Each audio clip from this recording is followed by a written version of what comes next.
Hello മക്കളെ, എല്ലാവരും സുഖമായിട്ടിരിക്കുന്നോ? ക്രിസ്മസ് എക്സാം ഒക്കെ അടുക്കാറായി. അപ്പം ഇതുവരെയുള്ള ചാപ്റ്റേഴ്സൊക്കെ എല്ലാവരും നല്ലപോലെ റിവിഷനൊക്കെ കഴിഞ്ഞിട്ടുണ്ടാവുമല്ലോ.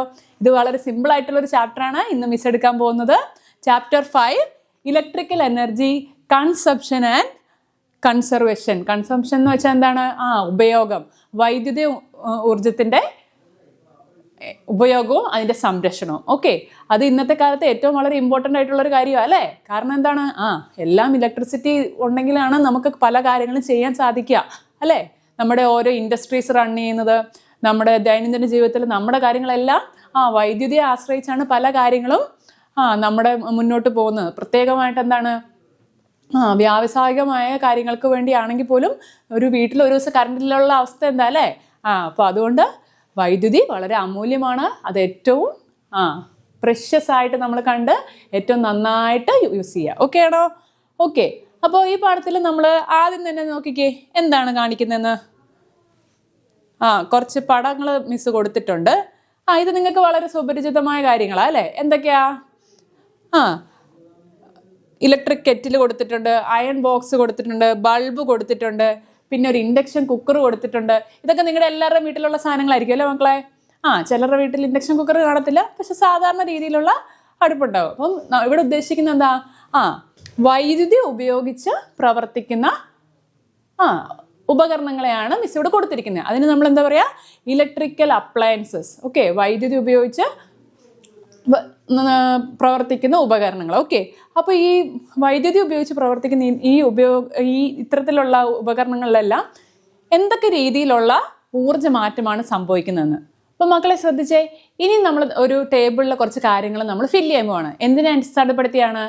ഏതൊക്കെ തരത്തിലുള്ള വൈദ്യുതി ഉപകരണങ്ങളാണ് നമ്മൾ ഉപയോഗിക്കുന്നത്, അതുപോലെ തന്നെ അത് കാരണം അതിൽ പ്രവർത്തിക്കുന്നതിന് വേണ്ടി എന്തൊക്കെ രീതിയിലുള്ള ഊർജ്ജ മാറ്റങ്ങളാണ് സംഭവിക്കുന്നത്. പിന്നെ അവസാനമായി ഈ കറണ്ട് ഉപയോഗിക്കുന്നതിലൂടെ അല്ലെങ്കിൽ നമ്മുടെ വൈദ്യുതി ഉപയോഗിക്കുന്നതിലൂടെ ഏത് രീതിയിലുള്ള ഫലമാണ് അത് പുറപ്പെടുവിക്കുന്നത്. ഓക്കെ, ഏത് രീതിയിലുള്ള ഊർജ്ജത്തിന്റെ ഫലമാണ് അത് പുറപ്പെടുവിക്കുന്നത്. ഇത്രയും കാര്യങ്ങളാണ് നമ്മൾ ഇതിനകത്ത് മനസ്സിലാക്കാൻ പോകുന്നത്. ശ്രദ്ധിച്ചോ, ഫസ്റ്റ് വണ് മിസ് എഴുതിയിരിക്കുന്ന വൈദ്യുതി ഉപകരണം ഏതാണ്? ഇലക്ട്രിക് കെറ്റിലാണ്. ഓക്കെ, കെറ്റിൽ, അതായത് നമുക്കറിയാം വെള്ളം ചൂടാക്കാൻ വേണ്ടി നമ്മൾ ഉപയോഗിക്കുന്നത് അല്ലേ? Electric kettle. അപ്പോൾ ഇലക്ട്രിക് കെറ്റിലിൽ എന്താണ്? ഏത് രീതിയിലുള്ള എനർജി കൺവേർഷൻ ആണ് നടക്കുന്നത്? ഏത് രീതിയിലുള്ള ഊർജ്ജ മാറ്റമാണ്? നിങ്ങൾ കെറ്റിൽ പവർ പ്ലഗിൽ കുത്തുന്നു, കറണ്ട് ഓണാക്കുന്നു അല്ലേ? കറണ്ട് ഓണാക്കും, സ്വിച്ച് ഓണാക്കി കറണ്ട് കടത്തി വിടുന്നു. അപ്പോൾ നിങ്ങൾക്ക് എന്താ വേണ്ടത്? വെള്ളം ചൂടായി കിട്ടണം. അതിനർത്ഥം ഇലക്ട്രിക്കൽ എനർജി എന്തായിട്ട് മാറുന്നു? എന്തായിട്ട് മാറുന്നു മക്കളെ? ഹീറ്റ് എനർജി ആയിട്ട് മാറുന്നു. അതായത് വൈദ്യുതി ഊർജം എന്തായിട്ട് മാറുന്നു? താപ ഊർജമായി മാറുന്നു. വൈദ്യുതി ഊർജം താപമൂർജമായി മാറുന്നു. അപ്പോൾ അതിനകത്ത് കിട്ടുന്ന നമുക്ക് എഫക്റ്റ് എന്താണ്? എന്താണ് ഇലക്ട്രിക് കറണ്ടിന്റെ എഫക്റ്റ്? കറണ്ട് കൊടുക്കുന്നതിലൂടെ എന്ത് എഫക്റ്റ് ആണ് ആ ഉപകരണത്തിൽ സംഭവിക്കുന്നത്? ഹീറ്റ് ഉണ്ടായി, താപ ഊർജം ഉണ്ടായി. അപ്പം അവിടെ വരുന്ന എഫക്റ്റ് എന്താണ്? ഫലം എന്താണ്? താപഫലം. ഓക്കെ, താപം എന്ന് പറഞ്ഞാൽ ഹീറ്റ്, താപഫലമാണ് അവിടെ ഉണ്ടായിരിക്കുന്നത്, ഹീറ്റിംഗ് എഫക്റ്റ്. ഇനി അടുത്തത് നോക്കിക്കേ, ട്യൂബ് ലൈറ്റ്. അടുത്തത് ട്യൂബ് ലൈറ്റ്. ഓക്കെ, ട്യൂബ് ലൈറ്റിൽ എന്താണ്? ട്യൂബ് ലൈറ്റ് നമ്മൾ എന്തിനാ ഉപയോഗിക്കുന്നത്? നമുക്ക് കാണാൻ വേണ്ടിയിട്ട് അല്ലേ? അതായത് പ്രകാശം കിട്ടാൻ വേണ്ടിയിട്ടാണ് നമ്മൾ ട്യൂബ് ലൈറ്റ് ഉപയോഗിക്കുന്നത്. അപ്പോൾ ട്യൂബ് ലൈറ്റ് എന്താ ചെയ്യുന്നത്? ഇതുപോലെ തന്നെ നമ്മൾ സ്വിച്ച് ഓൺ ആക്കുന്നു, അപ്പോൾ കറണ്ട് കൊടുക്കുന്നു. കറണ്ട് കൊടുക്കുന്നതിൻ്റെ ഭാഗമായി ട്യൂബിലൂടെ നമുക്ക് പുറത്തേക്ക് എന്താ കിട്ടുന്നത്? വെളിച്ചം കിട്ടുന്നു. അപ്പോൾ അവിടെ എന്താ സംഭവിക്കുന്നത്? ഇതുപോലെ തന്നെ ഒരു ഊർജ്ജ മാറ്റമാണ് സംഭവിക്കുന്നത്. എന്താണ് സംഭവിക്കുന്നത്? Electrical energy എന്താവുന്നു? കറണ്ട് നമ്മൾ കൊടുക്കുന്നു സ്വിച്ച് ഇടുന്നതിലൂടെ. അപ്പം ഇലക്ട്രിക്കൽ എനർജി, അപ്പോൾ എന്തായിട്ട് നമ്മളത് മാറുന്നു? അവസാനം നമുക്ക് പ്രകാശമായിട്ട് കിട്ടുന്നു. അപ്പോൾ ഇലക്ട്രിക്കൽ എനർജി, വൈദ്യുത ഊർജം എന്തായി മാറുന്നു? അവസാനം നമുക്ക് ലൈറ്റല്ലേ കിട്ടുന്നേ. അപ്പം വൈദ്യുതി ഊർജം നമുക്ക് എന്തായിട്ട് കിട്ടുന്നു? ലൈറ്റ് എനർജി ആയിട്ട് കിട്ടുന്നു. അതായത് പ്രകാശ ഊർജം. അപ്പം നമുക്ക് എങ്ങനെ എഴുതാം? ഇലക്ട്രിക്കൽ എനർജി എന്തായിട്ട് കൺവേർട്ട് ചെയ്യുന്നു മക്കളെ? ലൈറ്റ് എനർജി ആയിട്ട് കൺവേർട്ട് ചെയ്യുന്നു. Light energy. ഓക്കെ, അതായത് പ്രകാശ ഊർജമായി കൺവേർട്ട് ചെയ്യുന്നു. അപ്പം അതിൻ്റെ ഫലം എന്താ? എന്ത് എഫക്റ്റ് ഓഫ് ഇലക്ട്രിക് കറണ്ട് അവിടെ കിട്ടുന്നത്? നമുക്ക് കിട്ടുന്ന എഫക്റ്റ് എന്ന് പറഞ്ഞാൽ ലൈറ്റ് ആണ് അല്ലേ? അപ്പം അതാണ് എന്താണ്? പ്രകാശഫലം. Okay, so it is lighting effect. Lighting effect of current ആണ് നമുക്ക് അവിടെ കിട്ടുന്നത്. ഇനി അടുത്തത് നോക്കിക്കേ മക്കളെ, മിക്സി മിക്സി നമുക്കറിയാം അല്ലേ, നല്ല ശബ്ദം ഉണ്ടാക്കിയാണ് ആക്കുന്നത്. അപ്പം മിക്സി നമ്മൾ ഓണാക്കാൻ പറയുന്നത് എങ്ങനെയാ? നമ്മൾ സ്വിച്ച് ഇടുന്നു, കറണ്ട് വരുന്നു, മിക്സി പ്രവർത്തിക്കുന്നു, നമുക്ക് അവസാനം സാധനങ്ങളെല്ലാം അരിഞ്ഞ് കിട്ടുന്നു. അപ്പോൾ അതിനകത്ത് എന്താണ്, മിക്സിയുടെ ഉള്ളിൽ നിങ്ങൾ കണ്ടിട്ട് ഒരു ബ്ലേഡ് പോലത്തെ ഒരു സാധനം അല്ലേ, അതിങ്ങനെ കറങ്ങുമ്പോഴാണല്ലേ എല്ലാം മിക്സ് ആയിട്ട് കിട്ടുന്നത്. അതെന്താണ്, ഒരു തരത്തിലുള്ള ഒരു മോട്ടറാണ്. ഇങ്ങനെ എന്തെങ്കിലും രീതിയിലുള്ള മൂവ് ചെയ്യുന്ന ഒബ്ജക്ട്സ് ഉപയോഗിക്കുന്നതിനെയാണ് മെക്കാനിക്കൽ എനർജി എന്ന് പറയുന്നത്. മോട്ടോർ ഉപയോഗിച്ചിട്ട് നമ്മൾ പ്രവർത്തിക്കുന്നത്. അപ്പോൾ മിക്സിയിൽ എന്താ സംഭവിക്കുന്നത്? ഇലക്ട്രിക്കൽ എനർജി ഈ മിക്സിയുടെ ബ്ലേഡ് റൊട്ടേറ്റ് ചെയ്യുന്നതിലൂടെ അതിൻ്റെ ഉള്ളിലെ മോട്ടറാണ് റൊട്ടേറ്റ് ചെയ്യുന്നത്. അപ്പം ഒരു റൊട്ടേറ്റിംഗ് പാർട്ട് അതിനകത്തുണ്ട്, ഉള്ളിൽ നിങ്ങൾക്ക് ഇങ്ങനെ കാണാം, ഇങ്ങനെ കിടന്ന് കറങ്ങുന്നത് അല്ലേ. അപ്പം ഇലക്ട്രിക്കൽ എനർജി എന്തായിട്ട് മാറുന്നു? മെക്കാനിക്കൽ എനർജിയായി മാറുന്നു. Okay, electrical energy mechanical energy ആയിട്ട് മാറുന്നു. അതായത് അതെന്ത് എഫക്റ്റാണ് മക്കളെ? അതെന്ത് എഫക്റ്റാണ്? Mechanical effect. അതാണ് മെക്കാനിക്കൽ ഇഫക്റ്റ്. അപ്പോൾ ഈ ഓരോ രീതിയിലുള്ള വൈദ്യുത ഉപകരണങ്ങൾ നിങ്ങൾക്ക് തരും. അതിനുശേഷം എന്ത് പറയും? എങ്ങനെയാണ് ഊർജ്ജമാറ്റം എന്ന് നിങ്ങളോട് ചോദിക്കും. നിങ്ങൾ അത് എഴുതുക. അതുപോലെ തന്നെ എന്താണ്, എന്ത് എഫക്റ്റാണ് ഇലക്ട്രിക് കറണ്ട് കാരണം ഉണ്ടാകുന്നത്?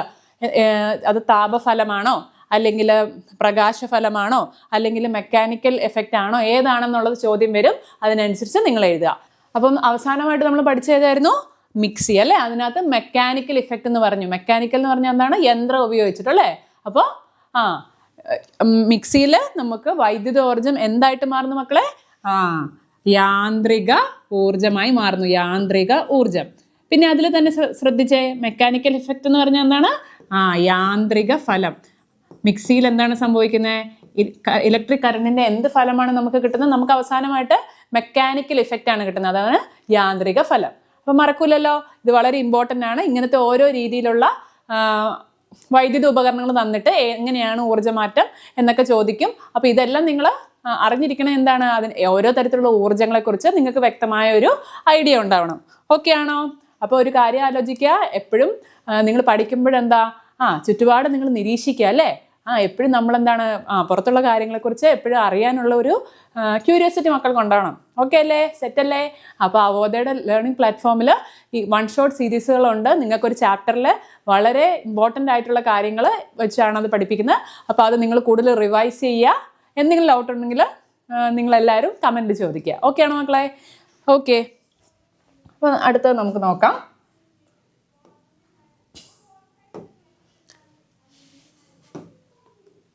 അപ്പോൾ ശ്രദ്ധിച്ചേ, ഇനി അടുത്തെന്ന് പറയുന്നത് heating effect of current. Okay, heating effect of electric current. നമ്മൾ പഠിച്ച് പലതരത്തിലുള്ള എഫക്റ്റുകൾ ഇലക്ട്രിക് കറണ്ടിനുണ്ടാകാം. അതിലൊരു എഫക്റ്റാണ് ഹീറ്റിംഗ് ഇഫക്റ്റ്. അതായത് കറണ്ട് കടത്തി വിടുന്നത് മൂലം ഹീറ്റ് ഉണ്ടാവുകയാണെങ്കിൽ അതിനെയാണ് എന്ത് പറയുന്നത്? Heating effect of electric current. അതായത് വൈദ്യുത പ്രവാഹത്തിൻ്റെ താപഫലം. വൈദ്യുതി പ്രവാഹത്തിൻ്റെ താപഫലത്തിനെയാണ് നമ്മൾ എന്ത് പറയുന്നത്?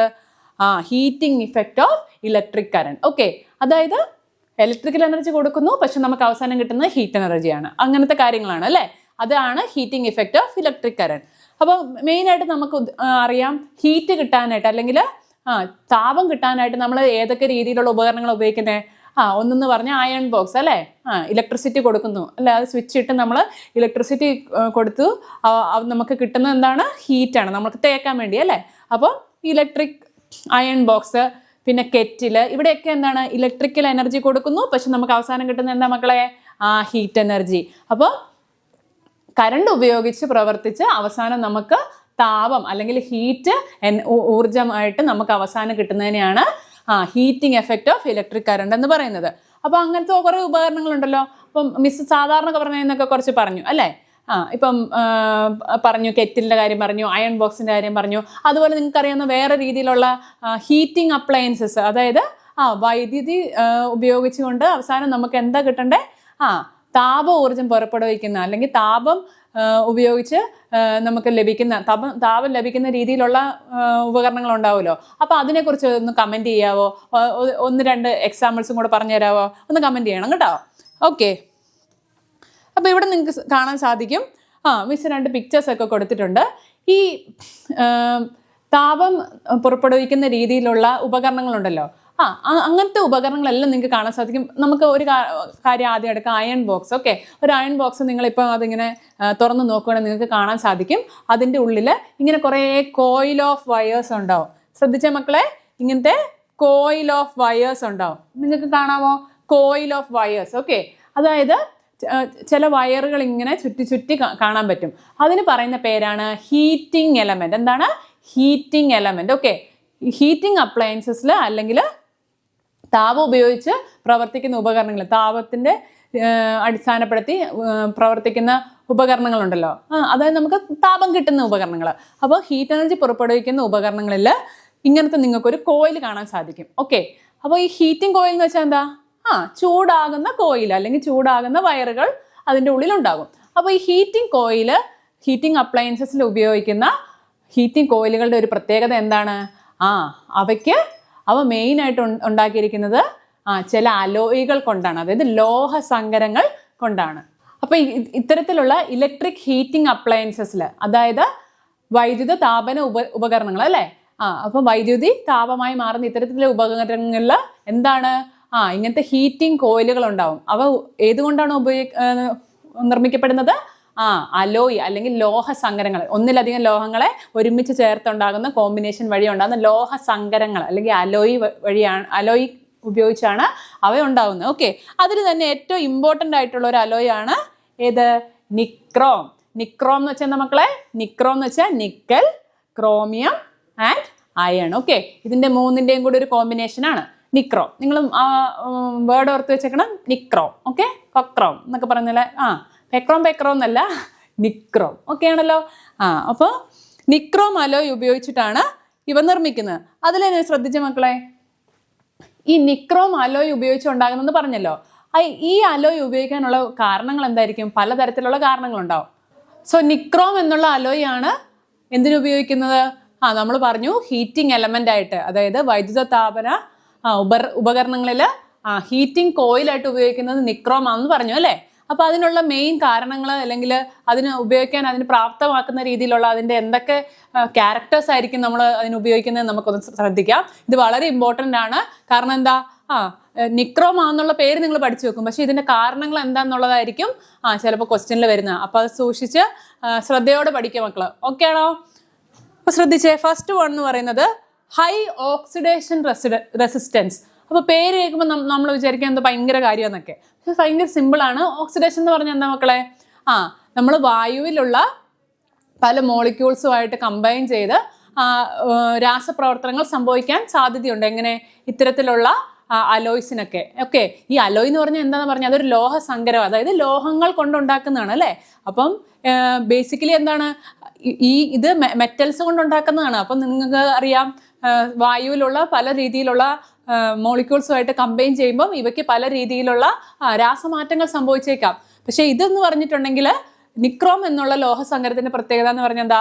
മാക്സിമം ഇതിനെ പ്രതിരോധിക്കാനുള്ള കഴിവ് ആർക്കുണ്ട്? നിക്രോം എന്ന ലോഹസങ്കരത്തിനുണ്ട്. അതാണ് മെയിൻ ആയിട്ടുള്ളൊരു കാരണം. പിന്നെ രണ്ടാമതായിട്ട് ശ്രദ്ധിച്ചേ, ഈ നിക്രോം എന്ന് പറയുന്ന അലോയ്ക്ക് നല്ല ചുറുചുറുക്കുള്ള, നിങ്ങളെപ്പോലെ വളരെ എനർജറ്റിക് ആയിട്ട് എപ്പോഴും നിൽക്കാനുള്ളൊരിതുണ്ട്. അതായത് റെഡ് ഹോട്ട് സ്റ്റേറ്റിലായിരിക്കും എപ്പോഴും ഉണ്ടായിരിക്കും. അതായത് നമ്മൾ ചുട്ടു പഴുത്ത് പൊള്ളുന്നൊക്കെ പറയത്തില്ലേ, അതുപോലെ നല്ല എപ്പോഴും നല്ല റെഡ് ഹോട്ട് സ്റ്റേറ്റിൽ നല്ല ചുവന്ന് എപ്പോഴും ആ ഒരു ഹീറ്റ് എനർജി പ്രൊഡ്യൂസ് ചെയ്യുന്ന രീതിയിലായിരിക്കും നിൽക്കുന്നുണ്ടാവും. ഒരിക്കലും എന്താണ് തണുത്തുറഞ്ഞ പോലെ കൂളായിട്ടിരിക്കണം നമ്മൾ പറയും, പക്ഷെ അപ്പോഴെന്താ അവിടെ എന്താണ് ഒരു നിർജ്ജീവമായ അവസ്ഥയായിട്ടാണ് നമ്മൾ അതിനെ കണക്കാക്കുന്നത് അല്ലേ. പക്ഷേ ഈ നമ്മുടെ നിക്രോം എന്ന് പറഞ്ഞാലോ എന്താ വളരെ എപ്പോഴും എന്തിനും റെഡി ആയിട്ടുള്ള രീതിയിൽ എപ്പോഴും ഒരു റെഡ് ഹോട്ട് സ്റ്റേറ്റിലായിരിക്കും. അതായത് ആ റെഡ് ഹോട്ട് സ്റ്റേറ്റ് എന്നുള്ള വേർഡ് മിസ് എടുത്ത് പറയാൻ കാരണം അത് സൂചിപ്പിക്കുന്നത് എന്താണ്? ഈ നിക്രോം എന്നുള്ളത് അത്രയും ആക്റ്റീവ് ആയിട്ടുള്ള ഒരു എലമെന്റ് ആണെന്ന് മനസ്സിലാക്കാൻ വേണ്ടിയിട്ടാണ്. കേട്ടല്ലോ? അപ്പോൾ ഹീറ്റ് എനർജി ദീർഘസമയത്തേക്ക് നമ്മൾ പറയില്ലേ സ്വയം എരിഞ്ഞടങ്ങിക്കൊണ്ട് ബാക്കിയുള്ളവർക്ക് പ്രകാശം നൽകാന്നൊക്കെ പറയുന്ന പോലെ സ്വയം എരിഞ്ഞുകൊണ്ട് ചുറ്റുമുള്ള ഹീറ്റ് എനർജി ബാക്കിയുള്ള അപ്ലയൻസസിന് കൊടുക്കാൻ പ്രാപ്തിയുള്ള ആളാണ് ആര്? ആരായിരുന്നു? നിക്രോം. ഓക്കെ, സോ പിന്നെ മൂന്നാമത്തെ പ്രോപ്പർട്ടി എന്ന് പറഞ്ഞാൽ മെയിൻ ആയിട്ടുള്ള അതിൻ്റെ ഒരു പ്രത്യേകത എന്ന് പറഞ്ഞാൽ ചെറിയ നിക്രോം വയറിന് പോലും എന്താണ് അതിൻ്റെ പ്രോപ്പർട്ടീസ് വളരെ ഇമ്പോർട്ടൻ്റ് ആണ്. എന്തിനെ സംബന്ധിച്ച്? റെസിസ്റ്റിവിറ്റിക്ക്. അപ്പം നിങ്ങൾ ചോദിക്കും എന്താണ് ഈ റെസിസ്റ്റിവിറ്റി മിസ് ചെയ്യുന്നത് അല്ലേ? എന്താണ് റെസിസ്റ്റിവിറ്റി? റെസിസ്റ്റിവിറ്റിയെ കുറിച്ച് നിങ്ങൾക്കൊരു പുതിയ വേർഡായിട്ട് തോന്നും. പക്ഷേ റെസിസ്റ്റൻസിനെ കുറിച്ച് നിങ്ങൾ ഓൾറെഡി കേട്ടിട്ടുണ്ടാവും അല്ലേ? റെസിസ്റ്റൻസ്. അപ്പോൾ അതിൻ്റെ ഒരു നിങ്ങൾക്ക് അറിയാവുന്ന ഒരു ഇക്വേഷൻ ഉണ്ടല്ലോ, അതൊന്ന് മക്കൾ പറഞ്ഞേ. റെസിസ്റ്റൻസിനെ കുറിച്ച് നിങ്ങൾ ഓൾറെഡി അതിനെക്കുറിച്ച് ചില കാര്യങ്ങളൊക്കെ പഠിച്ചിട്ടുണ്ട് അല്ലേ? ചിലപ്പോൾ ഇക്വേഷൻ നിങ്ങൾക്ക് കറക്റ്റായിട്ട് അറിയത്തുണ്ടാവില്ല, എന്നാലും ആരെങ്കിലും ഒന്ന് ട്രൈ ചെയ്ത് ഓൾറെഡി നിങ്ങൾ ഈ ക്ലാസ് കേട്ടുകൊണ്ടിരിക്കുമ്പോൾ തന്നെ നിങ്ങളൊന്ന് ഒരു പേപ്പറും പെന്നൊക്കെ എടുത്തൊന്ന് നോക്കിക്കേ, ആ റെസിസ്റ്റൻസ് എന്താണെന്ന് നിങ്ങൾക്ക് ഓർത്തെടുക്കാൻ പറ്റുന്നുണ്ടോയെന്ന്. R = R ആണ് റെസിസ്റ്റൻസ്. ഓക്കെ, റെസിസ്റ്റൻസ് നമ്മൾ മലയാളത്തിൽ പറയുന്നത് എന്താ? പ്രതിരോധം. പ്രതിരോധം എന്ന് പറഞ്ഞാൽ എന്താണ്? നമുക്കെതിരെ എന്തെങ്കിലും അപകടം വരുവാണെങ്കിൽ നമ്മൾ അതിനെതിരെ ആക്റ്റീവായിട്ടൊക്കെ നിൽക്കുവാണ് അതിനെ എതിർക്കാൻ വേണ്ടി അല്ലേ? നമ്മൾ നഖശികാന്തം എതിർക്കുന്നൊക്കെ പറഞ്ഞ പോലെ. അപ്പം പ്രതിരോധം ഏർപ്പെടുത്തുക. R = ρL/A. ഓക്കെ, R എന്ന് പറഞ്ഞാൽ റെസിസ്റ്റൻസ്, റോ എന്ന് പറയുന്നതാണ് നമ്മുടെ താരം. ആര്? റെസിസ്റ്റിവിറ്റി. L എന്ന് പറഞ്ഞാൽ എന്താ മക്കളെ? L എന്ന് പറഞ്ഞാൽ length of the conductor. L എന്ന് പറഞ്ഞാൽ എന്താ? കണ്ടക്ടർ എന്ന് വെച്ചാൽ ചാലകം, അതായത് കറണ്ട് കടത്തിവിടുന്ന ഒരു വസ്തുവിനെയാണ് നമ്മൾ കണ്ടക്ടർ എന്ന് പറയുന്നത്. ഓക്കെ, ഇപ്പം ഇതൊരു മെറ്റലാണ്. ഓക്കെ, ഇതൊരു മെറ്റലാണ്, ലോഹമാണ്. ഈ ലോഹത്തിൽ കൂടെ നമുക്ക് കറണ്ട് കടത്തിവിടാൻ സാധിക്കും. അതിനർത്ഥം എന്താണ്? ഇതൊരു ചാലകമായി പ്രവർത്തിക്കുന്നു എന്നാണ്. Okay, ρL/A. എന്തായിരുന്നു? ഏരിയ. അപ്പം ഏരിയയുടെ യൂണിറ്റ് എന്താ നമ്മൾ പറയുന്നത്? Metre square. ഓക്കെ, ഇതെല്ലാം ബേസിക് കൺസെപ്റ്റ്സ് ആണ്, മക്കൾ മറക്കരുത്. അപ്പം R = ρL/A എന്നുള്ളതാണ് റെസിസ്റ്റൻസിൻ്റെ ഇക്വേഷൻ. അപ്പോൾ ഇത് നമ്മൾ മനസ്സിലാക്കി പഠിക്കുക. നിങ്ങൾ ബൈഹാർട്ട് പഠിച്ച പ്രശ്നം വെച്ചാൽ ഒത്തിരി ഇക്വേഷൻസ് വരും അല്ലേ ഇനി അങ്ങോട്ടുള്ള ചാപ്റ്റേഴ്സിൽ. അപ്പോൾ ചിലപ്പോൾ നിങ്ങൾക്ക് കൺഫ്യൂഷൻസ് ആവും. അപ്പോൾ നിങ്ങൾ എന്ത് ചെയ്യുക? കൺഫ്യൂഷൻ വരാതിരിക്കണമെങ്കിൽ റിലേറ്റ് ചെയ്ത് പഠിക്കുക. ഓക്കെ, അപ്പോൾ നിങ്ങൾക്ക് കുറച്ചും കൂടി ഇൻട്രസ്റ്റിംഗ് ആയിട്ട് കാര്യങ്ങൾ പഠിച്ചെടുക്കാൻ പറ്റും. R = ρL/A എന്ന് പറഞ്ഞു. അപ്പം റെസിസ്റ്റൻസ് എന്ന് പറഞ്ഞ ക്വാണ്ടിറ്റിയുടെ യൂണിറ്റ് എന്ന് പറയുന്നത് എന്താണ്? ഓം. ഓക്കെ, ഓം എന്ന് നമ്മൾ മന്ത്രമൊക്കെ ചൊല്ലുന്ന ആൾക്കാരായിരിക്കും ഇതിനകത്ത് പലരും ആൾക്കാരും അല്ലേ? അപ്പോൾ ഓം എന്ന് നമ്മൾ ആ രീതിയിൽ പറയാറുണ്ട്. പക്ഷേ ഈ ഓം അതാണോ? അല്ല, ഇത് നമ്മുടെ ഫിസിക്സിലെ ഒരു SI യൂണിറ്റ് ആണ്. അപ്പോൾ ഓം എന്നുള്ളത് ശ്രദ്ധിച്ചോളാം, റെസിസ്റ്റൻസിൻ്റെ യൂണിറ്റ് ആണ് ഓം. Okay, OHM. ഈ OHM എന്നുള്ളത് ഓം എന്ന് പറയുന്ന ഒരു ഫേമസ് ആയിട്ടുള്ള സയൻറ്റിസ്റ്റിൻ്റെ ഓർമ്മയ്ക്കായിട്ട് നമ്മൾ അദ്ദേഹത്തിൻ്റെ കോൺട്രിബ്യൂഷൻസിന് മാനിച്ചുകൊണ്ട് നമ്മൾ നൽകിയ പേരാണ്. ഓക്കെ, ഇനി റെസിസ്റ്റിവിറ്റി എന്ന് പറഞ്ഞാൽ എന്താണെന്ന് മിസ് പറഞ്ഞതിനകത്ത് ഈ റോ. ഓക്കെ, ഇങ്ങനെ ഒരു സിമ്പിൾ കണ്ടോ? നമ്മുടെ പാമ്പൊക്കെ ഇങ്ങനെ തലപൊക്കി നിൽക്കുന്ന പോലെ ഒരു സിമ്പിൾ, അതാണ് റോ. ഓക്കെ, അപ്പോൾ അത് കറക്റ്റായിട്ട് എഴുതി പഠിക്കണം കേട്ടോ, റെസിസ്റ്റിവിറ്റി. അപ്പം റോ ആണ് റെസിസ്റ്റിവിറ്റി. റെസിസ്റ്റിവിറ്റിയുടെ യൂണിറ്റ് എന്താ മക്കളെ? ഓം മീറ്റർ. എന്താണ്? ഓം മീറ്റർ. ഒരു മീറ്ററും കൂടെ ചേർത്തു. റെസിസ്റ്റൻസ് ഓം. അപ്പോൾ റെസിസ്റ്റിവിറ്റി എന്താ മക്കളെ? പറഞ്ഞേ, ഓം മീറ്റർ. മറക്കരുത് കേട്ടോ. അപ്പോൾ നിങ്ങൾക്ക് ചിലപ്പോൾ ക്വസ്റ്റ്യനിൽ ഇങ്ങനെ തരും ഓം മീറ്റർ. അപ്പം എന്താ? ശ്രദ്ധയോട് പഠിച്ചാൽ മാത്രമേ നമുക്കത് കറക്റ്റായിട്ടുള്ളത് പിക്ക് ചെയ്തെടുക്കാൻ പറ്റുള്ളൂ. അപ്പോൾ റെസിസ്റ്റിവിറ്റി എന്താണ് മക്കളെ? റെസിസ്റ്റിവിറ്റി എന്ന് പറഞ്ഞാൽ നമ്മൾ R = ρL/A എന്ന് പറഞ്ഞില്ലേ, അതിൽ നിന്ന് നമ്മളൊന്ന് അങ്ങോട്ടും ഇങ്ങോട്ടും ഒന്ന് റീഅറേഞ്ച് ചെയ്തേ, നമുക്ക് റെസിസ്റ്റിവിറ്റിയുടെ ഇക്വേഷനാണ് കിട്ടേണ്ടത്. അപ്പോൾ ρ = എന്താ? RA/L. അതായത് ഒരു മെറ്റീരിയലിൻ്റെ റെസിസ്റ്റിവിറ്റി എന്ന് പറഞ്ഞാൽ എന്താ? എന്താണ്? ഏരിയ ഓഫ് ക്രോസ് സെക്ഷൻ, അതായത് ഏരിയയും L ലെങ്തും. അതിൽ തന്നെ എന്താ? യൂണിറ്റ് അളവുകളായിരിക്കും. അപ്പം എയുടെ യൂണിറ്റ് അളവ് എന്ന് പറഞ്ഞാൽ എന്താ? 1 മീറ്റർ സ്ക്വയർ. അതുപോലെ തന്നെ യൂണിറ്റ് ലെങ്ത് എന്ന് പറഞ്ഞാൽ എന്താ? 1 മീറ്റർ. സ്റ്റാൻഡേർഡ് ആയിട്ടുള്ള കുറച്ച് യൂണിറ്റ്സ് നമ്മൾ എടുക്കുകയാണ്. അപ്പോൾ R റെസിസ്റ്റൻസ് ഉള്ള ഏരിയ ഉള്ള, അതായത് മീറ്റർ സ്ക്വയർ ഏരിയ ആയിട്ടുള്ള, ലെങ്ത് മീറ്റർ ആയിട്ടുള്ള ഒരു കണ്ടക്ടർ നമ്മൾ എടുത്തു. അതിനെയാണ് നമ്മൾ എന്ത് പറയുന്നത്? അതിൻ്റെ റെസിസ്റ്റൻസിനെയാണ് എന്തെന്ന് പറയുന്നത്?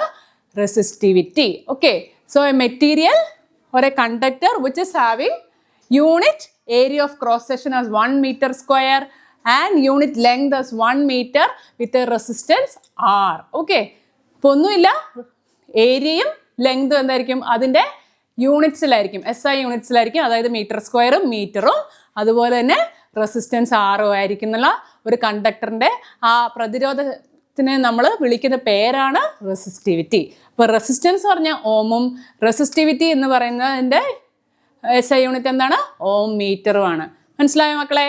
ഓക്കെ, സോ അത് മറക്കരുത്. അപ്പോൾ ഈ റെസിസ്റ്റൻസും റെസിസ്റ്റിവിറ്റിയും തമ്മിലുള്ള ഒരു ഇക്വേഷനാണ് ഇത്, നമ്മൾ പഠിച്ചു. അതിൽ തന്നെ ഓർത്തേ, റെസിസ്റ്റൻസും റെസിസ്റ്റിവിറ്റിയും തമ്മിലുള്ള ഒരു ബന്ധമുണ്ട്, പക്ഷെ അതിന് തന്നെ ഒരു ഡിഫറൻസ് ഉണ്ട്. എന്താണ് അതിൻ്റെ ഡിഫറൻസ് എന്ന് പറയുന്നത്? റെസിസ്റ്റിവിറ്റി ഓഫ് എ മെറ്റീരിയൽ എന്ന് പറഞ്ഞാൽ ആ മെറ്റീരിയലിന് മാത്രം പ്രത്യേകതയായിരിക്കും. ഇപ്പം നിങ്ങൾക്ക് എല്ലാവർക്കും ഓരോ യുണീക്ക് ഫീച്ചേഴ്സ് ഉണ്ട് അല്ലേ? ചിലർ പഠിത്തത്തിൽ നല്ല മിടുക്കരായിരിക്കും, ചിലർ സ്പോർട്സിലായിരിക്കും ഇഷ്ടം, ചിലർക്ക് ആർട്സ് ആയിരിക്കും ഇഷ്ടം, ചിലർക്ക് നന്നായിട്ട് പടം വരയ്ക്കാനായിരിക്കും ഇഷ്ടം അല്ലേ? അപ്പോൾ ഓരോരുത്തർക്കും ഓരോ സ്പെസിഫിക് ഫീച്ചേഴ്സ് ഉണ്ട്. അപ്പം നമ്മൾ വേറൊരാളെ വെച്ച് കമ്പയർ ചെയ്യുന്നതിൽ കാര്യമുണ്ടോ? ഇല്ല. അപ്പം അതുപോലെയാണ് ഇവിടെ റെസിസ്റ്റിവിറ്റി എന്ന് പറഞ്ഞാൽ ഓരോ മെറ്റീരിയലും വളരെ യുണീക്ക് ആയിരിക്കും. പക്ഷെ റെസിസ്റ്റൻസ് എന്താ? പല കാര്യങ്ങൾ കൊണ്ട് ചേഞ്ച് ആവാം. ഉദാഹരണത്തിന് ടെമ്പറേച്ചർ മാറ്റി റെസിസ്റ്റൻസ് മാറാം. അപ്പോൾ അത് കറണ്ട് മാറ്റി റെസിസ്റ്റൻസ് മാറാം. അപ്പോൾ അതിനർത്ഥം എന്താണ്? Resistance of A material depends upon many external factors അല്ലേ? പല ബാഹിക ഘടകങ്ങളെ ആശ്രയിച്ചിരിക്കാം.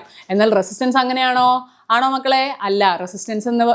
റെസിസ്റ്റിവിറ്റി എന്ന് പറയുന്നത് ഓരോ മെറ്റീരിയലിനും വളരെ ഇൻട്രൻസിക്കായി അല്ലെങ്കിൽ വളരെ സ്പെഷ്യൽ ആയിട്ടുള്ള ഒരു എബിലിറ്റിയാണ്. അത് എന്താ? എക്സ്റ്റേണൽ ഫാക്ടേഴ്സിനെ ഡിപ്പെൻഡ് ചെയ്യില്ല. മനസ്സിലായല്ലോ? സോ റെസിസ്റ്റിവിറ്റി എന്ന് പറയുന്നത് ഓരോ മെറ്റീരിയലിനും വളരെ യുണീക്ക് ആയിട്ടുള്ളൊരു പ്രോപ്പർട്ടി ആയിരിക്കും എന്നുള്ള പോയിന്റ് ഓർത്ത് വെച്ചേക്കുക. ഓക്കെ ആണോ? Okay, so resistance and resistivity ഈ ഇക്വേഷനും അതുപോലെ തന്നെ എന്താണ് ഓരോന്നും എന്തൊക്കെയാണ് സൂചിപ്പിക്കുന്നത് എന്നുള്ളതും നിങ്ങളൊന്ന് കറക്റ്റായിട്ടൊന്ന് നോട്ട് ചെയ്ത് വെച്ചേക്കുക. ഓക്കെ അല്ലേ? ഇനി അടുത്ത ഈ നിയമം വളരെ ഇമ്പോർട്ടൻ്റ് ആണ് കേട്ടോ. ഈ നിയമം വളരെ ഇമ്പോർട്ടൻ്റ് ആണ്. ജൂൾസ് നിയമം. ഓക്കെ, ജൂളിൻ്റെ നിയമം. ജൂൾ എന്ന് പറയുന്നത് ഒരു സയൻറ്റിസ്റ്റ് ആണ്. അദ്ദേഹം മുന്നോട്ട് വെച്ച ഒരു നിയമമാണ്. ഇത് എന്തിനെ അടിസ്ഥാനപ്പെടുത്തിയാണ്? താപത്തെ അടിസ്ഥാനപ്പെടുത്തി. നമ്മൾ പറഞ്ഞു താപഫലം, അതായത് കറണ്ട് കടത്തിവിടുന്നത് മൂലം എന്താണ് നമുക്ക് താപം കിട്ടുവാണെങ്കിൽ അല്ലെങ്കിൽ ഹീറ്റ് എനർജി പ്രൊഡ്യൂസ് ചെയ്യുവാണെങ്കിൽ അതിനാണ് എന്ത് പറയുക? Heating effect of electric current അല്ലേ? കറണ്ട് മൂലം നമുക്ക് ഹീറ്റ് കിട്ടുന്നു. അതാണ് ഹീറ്റിംഗ് എഫക്റ്റ് ഓഫ് എന്ത് മക്കളെ? Electric current. ഓക്കെ, അപ്പം അതിൽ ഏറ്റവും ഇമ്പോർട്ടൻ്റ് ആയിട്ടുള്ള ഒരു കാര്യമാണ് ജൂൾസ് ലോ ഓഫ് ഹീറ്റിംഗ്. അപ്പോൾ ജൂൾസ് ലോ ഓഫ് ഹീറ്റിംഗ്, അതായത് ജൂൾ എന്ന് പറഞ്ഞ സയൻറ്റിസ്റ്റ് എന്താണ് ഇതിനെക്കുറിച്ച് പറഞ്ഞിരിക്കുന്നത്? നിങ്ങൾക്ക് എല്ലാവർക്കും പരിചിതമായ ഒരു ഇക്വേഷൻ ഉണ്ടാവും. പക്ഷെ ആ ഇക്വേഷൻ എന്താണ് പറയുന്നത്? ശ്രദ്ധിച്ചോ. എന്തിനെ കുറിച്ചാണ് പറയുന്നത്? ഹീറ്റിനെ കുറിച്ചായിരിക്കും പറയുന്നത്. അത് നമുക്കറിയാം. ഓക്കെ, എത്രത്തോളം ഹീറ്റ് പ്രൊഡ്യൂസ് ചെയ്യുന്നു എന്നതിനെ കുറിച്ചുള്ള ഒരു ലോ ആണ്. ഓക്കെ, അതായത് ഒരു കണ്ടക്ടറിൽ ഹീറ്റ് പ്രൊഡ്യൂസ് ചെയ്യുന്നത് എന്തൊക്കെ ഫാക്ടേഴ്സിനെ ഡിപ്പെൻഡ് ചെയ്തിരിക്കും? എന്തൊക്കെയായിരിക്കും? അതിലൂടെ കടത്തിവിടുന്ന വൈദ്യുതി അല്ലെങ്കിൽ കറണ്ട്. ഓക്കെ, അതിൽ തന്നെ പല എക്സ്പെരിമെന്റ്സിലൂടെ അദ്ദേഹം കണ്ടുപിടിച്ചതാണ് എന്ത്? കറണ്ടിനെ ഡിപ്പെൻഡ് ചെയ്യുന്നുണ്ട്. അത് തന്നെ കറണ്ടിൻ്റെ സ്ക്വയറിനെയാണ് ഡിപ്പെൻഡ് ചെയ്യുന്നത്. അതായത് അത്രയും ടൈം ഓഫ് കറണ്ടിനെ ബേസ് ചെയ്താണ് ഇത് ഇരിക്കുന്നത്. ഓക്കെ, I സ്ക്വയർ എന്നാണ് പറയുന്നത്. അതായത് ഐയുടെ വർഗം. ഓക്കെ, കറണ്ടിൻ്റെ വർഗം. Okay, I square. പിന്നെ R എന്ന് വെച്ചാൽ എന്താ? നമ്മളിപ്പോൾ പഠിച്ചോളൂ, റെസിസ്റ്റൻസ്. ഓക്കെ, റെസിസ്റ്റൻസ് എന്ന് പറഞ്ഞാൽ പ്രതിരോധം അല്ലേ? ഒരു ഇലക്ട്രോൺസിനെ കടത്തിവിടാൻ അല്ലെങ്കിൽ കറണ്ടിനെ കടത്തിവിടാതിരിക്കാൻ വേണ്ടി ഒരു വസ്തു പ്രയോഗിക്കുന്ന ഒരു പ്രതിരോധം അല്ലെങ്കിൽ അതിനെതിരെ കൊടുക്കുന്ന ഒരു ഇതാണ് നമ്മൾ പ്രതിരോധം എന്ന് പറയുന്നത്. ഓക്കെ, ഒരു മെറ്റീരിയലിനെ സംബന്ധിച്ചിടത്തോളം.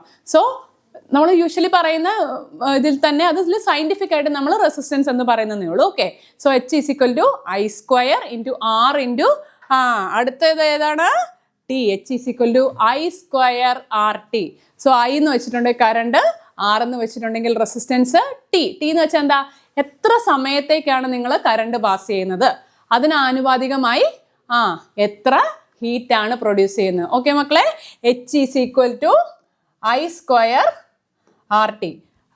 സോ ഈ ഫോർമുല വളരെ ഇമ്പോർട്ടൻ്റ് ആണ്. R = ρL/A. അതിൽ തന്നെ നമ്മൾ റെസിസ്റ്റിവിറ്റി പ്രത്യേകം നമ്മളോട് ചോദിച്ചിട്ടുണ്ടെങ്കിൽ ഇത് ജസ്റ്റ് റീഅറേഞ്ച് ചെയ്യുക. ഇത് വളരെ ഇമ്പോർട്ടൻ്റ് ആയ ഇക്വേഷൻ ആണ്. അതുപോലെ അടുത്ത ഇക്വേഷൻ. ഓക്കെ, ഇപ്പം മിസ് പറഞ്ഞത് ഏതായിരുന്നു?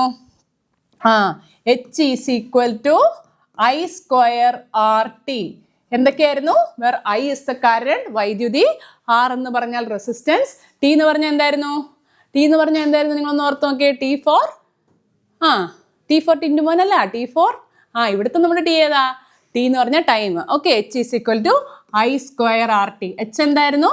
H is the amount of heat produced. Okay, എത്ര ഹീറ്റാണ് നമുക്ക് ലഭിക്കുന്നത്. അതിനെയാണ് അത് എത്ര മാത്രമാണെന്നാണ് ജൂൾസ് ലോയിലൂടെ അദ്ദേഹം ഫോർമുലേറ്റ് ചെയ്തത്. Okay, so SI unit, SI എന്ന് വെച്ചാൽ എന്താണ്? സ്റ്റാൻഡേർഡ് ഇതിലുള്ള യൂണിറ്റിനെയാണ് നമ്മൾ SI എന്ന രീതിയിൽ പറയുന്നത്. So SI unit of heat produce or SI unit of heat എന്താണ്? ജൂൾ. ഓക്കെ, ജൂളിന്റെ സ്പെല്ലിംഗ് എന്താ മക്കളെ? JOULE, joule. ഓക്കെ, ജൂൾ എന്ന് ഓർത്ത് വെക്കുക. ഇനി ഈ H = I²RT എന്ന് പറയുന്നത് പല എക്സ്പെരിമെന്റ്സിലൂടെ അദ്ദേഹം കണ്ടുപിടിച്ച ഒരു ഫോർമുലയാണ്. Heat produce is equal to square of current into resistance into time. Okay, ഇത്ര ടൈമിൽ എത്ര കറണ്ടാണ് ഇത്രയും റെസിസ്റ്റൻസ് ഉള്ള ഒരു കണ്ടക്ടറിലൂടെ കടന്നുപോയി ഒരു ഇത്ര എമൗണ്ട് ഓഫ് ഹീറ്റ് പ്രൊഡ്യൂസ് ചെയ്യുന്നത്. അതാണ് H = I²RT. ഓക്കെ ആണോ? ഇനി ഇതിനെ ബേസ് ചെയ്ത് ഈ H = I²RT എന്നുള്ളതിനെ ബേസ് ചെയ്ത് തന്നെ നമുക്ക് പലതരത്തിലുള്ള ഇക്വേഷൻസ് ഉണ്ടാക്കിയെടുക്കാം. ഇത് പല രീതിയിലാണ് നമ്മൾ ഇക്വേഷൻസ് പ്രോബ്ലംസിൽ ഉപയോഗിക്കുന്നത്. അതുകൊണ്ട് തന്നെ എന്താ, ഓരോന്നിനെ കുറിച്ചും നമ്മൾ നല്ല രീതിയിൽ പഠിച്ചിരിക്കണം. ഓക്കെ, അതിനു മുന്നേ മിസ് ഒന്ന് ചോദിച്ചോട്ടെ, നിങ്ങൾ ഓൾറെഡി പഠിച്ചിട്ടുണ്ടാവും ഓംസ് ലോ. എന്തായിരുന്നു ഓംസ് ലോ? എന്തായിരുന്നു ഓംസ് ലോ എന്നൊന്ന് ഓർത്തെടുത്തേ. V = IR എന്നുള്ളതാണ് ഓംസ് ലോയുടെ ഇക്വേഷൻ. ഓക്കെ, അപ്പൊ അതിൽ എന്തൊക്കെയായിരുന്നു നമ്മൾ പഠിച്ചത്? V = IR എന്ന് പറഞ്ഞാൽ അതിൽ V എന്താണ്, I എന്താണ്, R എന്താണെന്നൊന്ന് പറഞ്ഞേ. V = IR. അതിൽ തന്നെ ശ്രദ്ധിക്കുക, V = IR, അതാണ് Ohm's law. Okay, by Ohm's law V = IR, അത് നിങ്ങൾക്കറിയാം. സോ ഈ ഒരു ഇക്വേഷനിൽ നിന്ന് നമുക്ക് പല ക്വാണ്ടിറ്റീസ് നമ്മൾ അങ്ങോട്ടും ഇങ്ങോട്ടും എന്താണ് മാറ്റും. ഓക്കെ, എന്നിട്ട് അത് എവിടെ നമ്മൾ സബ്സ്റ്റിറ്റ്യൂട്ട് ചെയ്യും? H = I²RT എന്ന് പറഞ്ഞതിൽ നമ്മൾ സബ്സ്റ്റിറ്റ്യൂട്ട് ചെയ്യുമ്പോൾ നമുക്ക് കുറേ പുതിയ ഇക്വേഷൻസ് കിട്ടും. അപ്പോൾ ആ ഇക്വേഷൻസിന് എല്ലാം ബേസ് എവിടെ നിന്ന് തുടങ്ങുന്നത്? ഓംസ് ലോയിൽ നിന്നാണ് തുടങ്ങുന്നത്. ഓക്കെ ആണോ?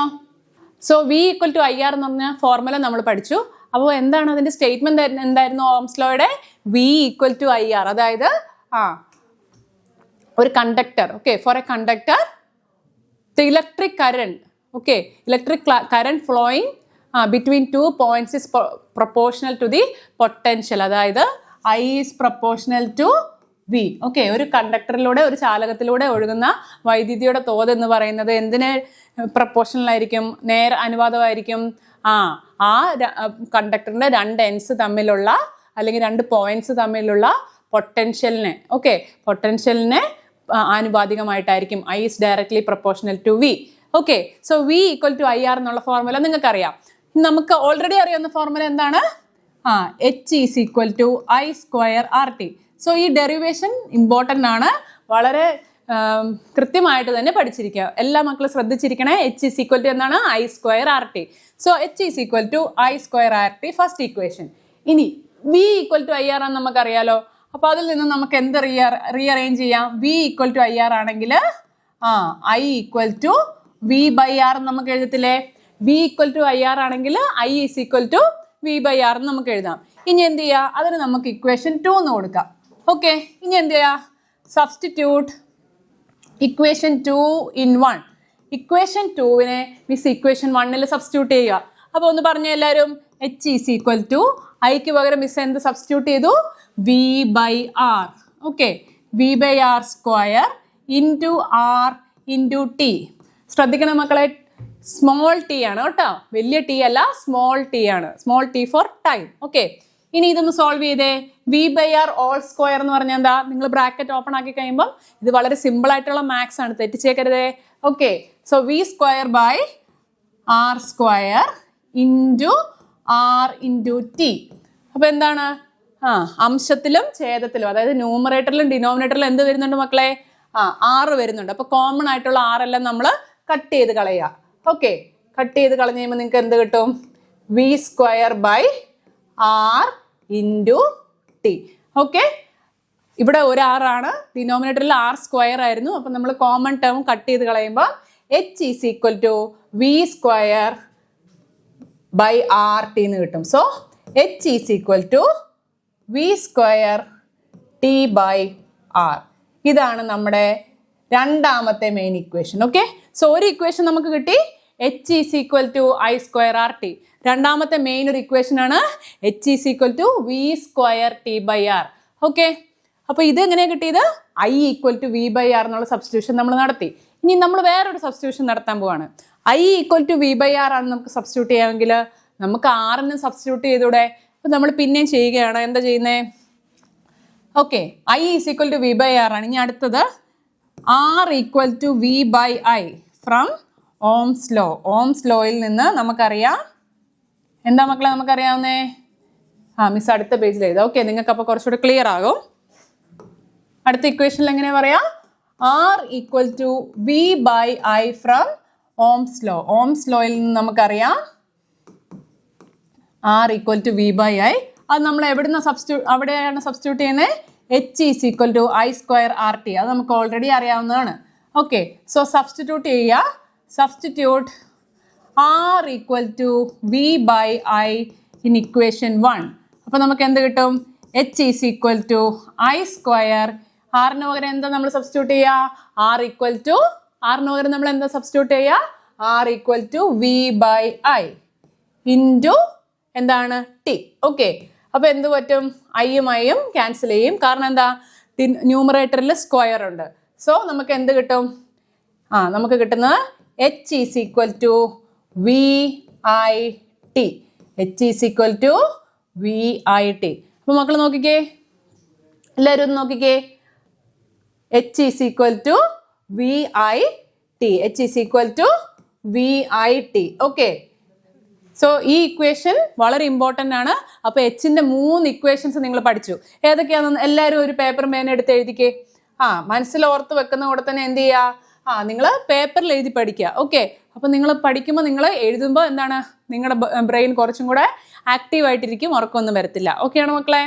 Okay, so H is equal to I²RT. ഇതാണ് ഫസ്റ്റ് ഇക്വേഷൻ. ഇനി അടുത്തത് എന്തായിരുന്നു? Next one. ബാക്കി രണ്ടെണ്ണം നമ്മൾ ഇതിൽ ഓരോന്ന് സബ്സ്റ്റിറ്റ്യൂട്ട് ചെയ്ത് നമുക്ക് കിട്ടിയ പുതിയതാണ്. H is equal to I²RT. ഇനി അടുത്ത എന്തായിരുന്നു? H is equal to V². V² എന്തായിരുന്നു? T/R. പിന്നെ H is equal to VIT. VIT കേട്ടിട്ടുണ്ടോ നിങ്ങൾ? VIT എന്ന് പറഞ്ഞാൽ വെല്ലൂർ ഇൻസ്റ്റിറ്റ്യൂട്ട് ഓഫ് ടെക്നോളജി എന്ന് പറഞ്ഞാൽ വെല്ലൂരുള്ളൊരു സ്ഥലമാണ്. ഓക്കെ, എന്നുള്ള സ്ഥലത്തിലുള്ള ഒരു ഇൻസ്റ്റിറ്റ്യൂട്ടാണ്. അത് ഓർത്തില്ലെങ്കിൽ നിങ്ങൾ അങ്ങനെ നിങ്ങൾക്ക് കണക്ട് ചെയ്യാം. VIT. ഓക്കെ ആണല്ലോ? സോ അപ്പോൾ ഈ 3 ഇക്വേഷൻസ് വെരി വെരി ഇമ്പോർട്ടൻറ്റ്.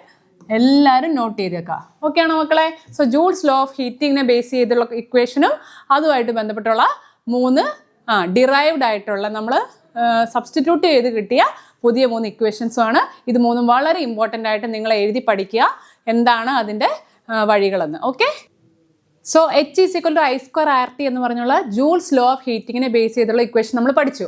ഇനി അടുത്തതെന്ന് പറയുന്നത് പവറിനെ കുറിച്ചാണ്. ഓക്കെ, പവർ എന്ന് പറഞ്ഞാൽ നിങ്ങൾ ഉദ്ദേശിക്കുന്ന ഈ മസിൽ പഠിപ്പിക്കുന്നതായിരിക്കും. പക്ഷേ ഇവിടുത്തെ പവർ എന്ന് പറഞ്ഞാൽ എന്താ മക്കളെ? നമ്മുടെ ഇലക്ട്രിസിറ്റി ആയിട്ട് ബന്ധപ്പെട്ട്. ഓക്കെ, സോ പവറിനെ ബേസ് ചെയ്തിട്ട് നമ്മൾക്ക് ഒത്തിരി ഇക്വേഷൻസ് കിട്ടും. എന്താണ് പവർ എന്ന് പറയുന്നത്? എന്തിൻ്റെ പവറാണ്? Power of electrical appliance. Okay, ഒരു വൈദ്യുത ഉപകരണത്തിൻ്റെ പവറിനെ കുറിച്ചാണ് നമ്മളിവിടെ പറയുന്നത്. ഓക്കെ, നമ്മുടെ കാര്യമല്ല പറയുന്നത്. ഓക്കെ, സോ പവർ എന്ന് പറയുന്നത് എന്താണ്? ഇലക്ട്രിക് പവർ ആണ് അതിൽ തന്നെ. ഓക്കെ, ഇലക്ട്രിക് പവർ ആണ്. സോ ഇലക്ട്രിക് പവർ എന്ന് പറഞ്ഞിട്ടുണ്ടെങ്കിൽ it is the work done per unit time. Okay, work done per unit time എന്ന് പറഞ്ഞാൽ എന്താ? ആരാണ് വർക്ക് ചെയ്യുന്നത്? നമ്മളിവിടെ എന്തിനെ കുറിച്ചാണ് പറയുന്നത്? ഇലക്ട്രിക്കൽ ഹീറ്റിംഗ് അപ്ലയൻസസ്, അതായത് വൈദ്യുത താപന ഉപകരണങ്ങൾ, വൈദ്യുതി ഉപയോഗിച്ച് താപം പുറപ്പെടുവിക്കുന്ന ഉപകരണങ്ങളെ കുറിച്ചാണ് നമ്മൾ ഈ പറയുന്നത് അല്ലേ? Kettle, electric kettle, iron box, അങ്ങനെ കാര്യങ്ങളൊക്കെ നമ്മൾ പറഞ്ഞല്ലോ. അപ്പം power is the work done per unit time. Power എന്താണ് മക്കളെ? Work done per unit time. Okay, so ഇതും വളരെ ഇമ്പോർട്ടൻ്റ് ആണ്, നോട്ട് ചെയ്ത് വെച്ചേക്കുക.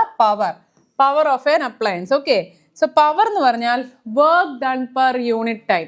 അതായത് വർക്ക് എന്ന് പറഞ്ഞാൽ എന്താ? അവിടെ വർക്ക് ചെയ്യുന്ന ആരാണ്? ഇലക്ട്രിക്കൽ അപ്ലയൻസസ് ആണ്. ഓക്കെ, ഈ വൈദ്യുത താപന ഉപകരണങ്ങൾ എന്ത് ചെയ്യുന്നു? ഹീറ്റ് പ്രൊഡ്യൂസ് ചെയ്യുന്നു. ഇലക്ട്രിക്കൽ അപ്ലയൻസസ് ഹീറ്റ് പ്രൊഡ്യൂസ് ചെയ്യുന്നു. ഹീറ്റ് പ്രൊഡ്യൂസ് ചെയ്യുക എന്ന് പറഞ്ഞാൽ ചുമ്മാ ഇരുന്ന് ഹീറ്റ് പ്രൊഡ്യൂസ് ചെയ്യുവാണോ? അവരുടെ ഉള്ളിൽ കുറേ കാര്യങ്ങളൊക്കെ നടക്കുന്നുണ്ട്. ഓക്കെ, അതിനെക്കുറിച്ചൊക്കെ നിങ്ങൾ കുറച്ചുകൂടെ ഡീറ്റെയിൽ ആയിട്ട് പഠിക്കേണ്ടി വരും. അപ്പോൾ ഇപ്പോൾ ഇവിടെ മനസ്സിലാക്കുക, ഇവിടെ വർക്ക് ചെയ്യുക എന്ന് പറഞ്ഞാൽ എന്താ? ഹീറ്റ് പ്രൊഡ്യൂസ് ചെയ്യുന്നത് ഒരു വർക്കാണ്. Okay, so power is equal to work done per unit time. Power is equal to work done per unit time. അതിൽ തന്നെ വർക്ക് എന്ന് പറഞ്ഞാൽ എന്താ? Work is the heat energy produce. Work എന്ന് പറഞ്ഞാൽ എന്താ? താപ ഊർജം പുറപ്പെടുവിക്കുന്നതിനെയാണ് എന്ത് പറയുന്നത്? Work done. Okay, work done is the heat energy produce. Okay, so മക്കളെ ശ്രദ്ധിച്ചേ, നമുക്ക് അങ്ങനെയാണെങ്കിൽ വർക്ക് ഡൺ ഹീറ്റ് എനർജി ആണെങ്കിൽ എന്താ പറയാ? നമ്മൾ ഹീറ്റ് എനർജി എന്ത് വെച്ചാണ് ഡിനോട്ട് ചെയ്യുന്നത്? Capital H. Okay, so work done is equal to heat energy produced ആണെങ്കിൽ നമുക്ക് എന്ത് എഴുതാം? W is equal to H. Work done W equal to H എന്ന് നമുക്ക് എഴുതാൻ പറ്റും. അപ്പൊ ഫസ്റ്റ് ഇക്വേഷൻ ഇതാണ്, power is equal to work done per unit time. Second equation W is equal to H. കാരണം വർക്ക് എന്ന് പറഞ്ഞാൽ എന്താണ്? ഇവിടെ ഇലക്ട്രിക്കൽ അപ്ലയൻസസ് എന്താണ് പുറപ്പെടുവിക്കുന്നത്? ഹീറ്റ് പുറപ്പെടുവിക്കുന്നു. ഓക്കെ, അവര് ഹീറ്റാണ് പ്രൊഡ്യൂസ് ചെയ്യുന്നത്. So work is equal to heat produce. അപ്പൊ എന്താണ്? ഡബ്ല്യുവിന് പകരം നമുക്ക് എന്ത് സബ്സ്റ്റിറ്റ്യൂട്ട് ചെയ്യാം? H ഫസ്റ്റ് ഇക്വേഷൻ നമുക്ക് സബ്സ്റ്റിറ്റ്യൂട്ട് ചെയ്യാം. അപ്പൊ എങ്ങനെ വരും? ശ്രദ്ധിച്ചേ, P ഈക്വൽ ടു വർക്ക് ഡണ്ണിന് പകരം നമുക്ക് ഹീറ്റ് പ്രൊഡ്യൂസ് ചെയ്താം H/T. ഓക്കെ, അതിൽ തന്നെ H എന്ന് പറഞ്ഞാൽ എന്താ മക്കളെ? നമ്മൾ ഓൾറെഡി പഠിച്ചു. ജൂൾ നിയമപ്രകാരം H എന്ന് പറഞ്ഞാൽ എന്താണ്? ജൂൾ നിയമപ്രകാരം H എന്ന് പറഞ്ഞാൽ I²RT. അതായത് I²RT/T. അപ്പം നോക്കിക്കേ, അംശത്തിലും ഛേദത്തിലും T വരുന്നുണ്ട്. സോ നമുക്ക് T ക്യാൻസൽ ചെയ്ത് കളഞ്ഞാൽ എന്ത് കിട്ടും? ഫസ്റ്റ് ഇക്വേഷൻ നമുക്ക് കിട്ടും. എന്താണ്? P equal to I²R. So P equal to I²R എന്ന് പറയുന്നതാണ് നമ്മുടെ ഫസ്റ്റ് ഇക്വേഷൻ. പവറിന്റെ ഫസ്റ്റ് ഇക്വേഷൻ എന്താ? P is equal to I²R. മനസ്സിലായോ? P is equal to I²R. So equation note ചെയ്ത് വെച്ചിരിക്കുക. P equal to I²R. Power എന്ന് പറയുന്നത് കറണ്ടിനെയും റെസിസ്റ്റൻസിനെ ഡിപ്പെൻഡ് ചെയ്യും. മനസ്സിലായോ? ഇനി ഇതിൽ നിന്ന് തന്നെ നമുക്ക് പുതിയ കുറച്ച് ഇക്വേഷൻസും കൂടെ ഡിറൈവ് ചെയ്യാം. അത് ശ്രദ്ധിച്ചോ. അപ്പൊ P ഈക്വൽ ടു I² ആണെന്നുള്ള ഒരു ഇക്വേഷൻ നമുക്ക് കിട്ടി അല്ലേ? അപ്പൊ എന്ത് ചെയ്യാ? P ഈക്വൽ ടു I²R എന്നുള്ളതിൽ ഇനി പുതിയ മാറ്റങ്ങൾ കൊണ്ടുവരാൻ, പുതിയ ഇക്വേഷൻസ് ഉണ്ടാക്കാൻ വേണ്ടി നമ്മൾ പിന്നെയും ആരെ തന്നെയാണ് ഉപയോഗിക്കുന്നത്? ബേസിക് ആയിട്ടുള്ള നമ്മുടെ ഓംസ് ലോ ആണ് നമ്മൾ എടുക്കുന്നത്. ഓംസ് ലോ എന്തായിരുന്നു മക്കളെ? V equal to IR. Okay, so P is equal to I²R എന്ന് നമുക്ക് കിട്ടി. അവിടെ എന്ത് ചെയ്യാ? അവിടെ നമ്മൾ എന്താ സബ്സ്റ്റിറ്റ്യൂട്ട് ചെയ്യുക? Substitute I is equal to V/R. Okay, V equal to IR ൽ നമുക്ക് എന്ത് ലഭിക്കും? I ഈക്വൽ ടു V/R എന്ന് നമുക്ക് കിട്ടും. എങ്ങനെയാണ് നമുക്ക് കിട്ടുന്നത്? ശ്രദ്ധിച്ചേ, V equal to IR. Okay, അപ്പൊ I ആണ് നമുക്ക് കിട്ടേണ്ടത്. ഐനെ ഒരു സൈഡിൽ നിർത്തി അപ്പൊ എന്താണ്? വിയും ആറും അല്ല ഇപ്പുറത്തെ സൈഡിൽ വന്നാലേ ഐനെ ഒരു സൈഡിൽ കിട്ടുള്ളൂ. അപ്പൊ എന്ത് ചെയ്യാ? ആറിനെ നമ്മൾ ഇതിന്റെ സൈഡിലേക്ക് കൊണ്ടുവരും. ഇവിടെ ന്യൂമറേറ്ററിലായിരുന്നു, അംശത്തിലല്ലേ ഉള്ളത്. അപ്പൊ അത് ഇപ്പുറത്തേക്ക് കൊണ്ടുവരുമ്പോൾ ഛേദത്തിലേക്ക് വരും. സോ V/R എന്ന് കിട്ടും. ഓക്കെ, R എന്ന് പറഞ്ഞാൽ എന്താ? R/1 എന്ന് തന്നെയാണ്. ഓക്കെ, സോ അത് അംശത്തിലാണ് R ഉള്ളത്. അത് ഇപ്പുറത്തെ സൈഡിലേക്ക് വരുമ്പോൾ ഇതിന്റെ ഡിനോമിനേറ്ററായി വരും V/R. അങ്ങനെയാണ് I equal to V/R. Okay, so P is equal to I²R എന്നുള്ള ഇക്വേഷനിൽ ഐക്ക് പകരം നമ്മൾ എന്ത് സബ്സ്റ്റിറ്റ്യൂട്ട് ചെയ്യും? V/R എന്ന്. അപ്പൊ സബ്സ്റ്റിറ്റ്യൂട്ട് ചെയ്തേ V/R whole square into R. എന്ത് വരും? V²/R² into R. That is എന്താ മക്കളെ? P is equal to V². എന്താണ്? P is equal to V²/R. ഇതാണ് അടുത്ത main equation. Okay, so first equation എന്തായിരുന്നു എന്ന് പറഞ്ഞേ? ഫസ്റ്റ് ഇക്വേഷൻ എന്ന് പറഞ്ഞിട്ടുണ്ടെങ്കിൽ P is equal to I²R. Okay, P is equal to miss ഇവിടെ എഴുതാം. P is equal to I²R first equation. പിന്നെ അടുത്തത് കിട്ടിയത് എന്താ? P is equal to V²/R. ഇനി അടുത്ത ഇക്വേഷൻ എന്തായിരിക്കും? ഈ കിട്ടിയ ഇക്വേഷനിൽ നമ്മൾ പിന്നെയും ഓംസ് ലോ സബ്സ്റ്റിറ്റ്യൂട്ട് ചെയ്യാൻ പോവാം. ഓക്കെ, വീക്ക് ആയിരിക്കും ഇപ്പം നമ്മൾ സബ്സ്റ്റിറ്റ്യൂട്ട് ചെയ്യുക. അപ്പോൾ വീക്ക് നമുക്ക് എന്ത് സബ്സ്റ്റിറ്റ്യൂട്ട് ചെയ്യാം?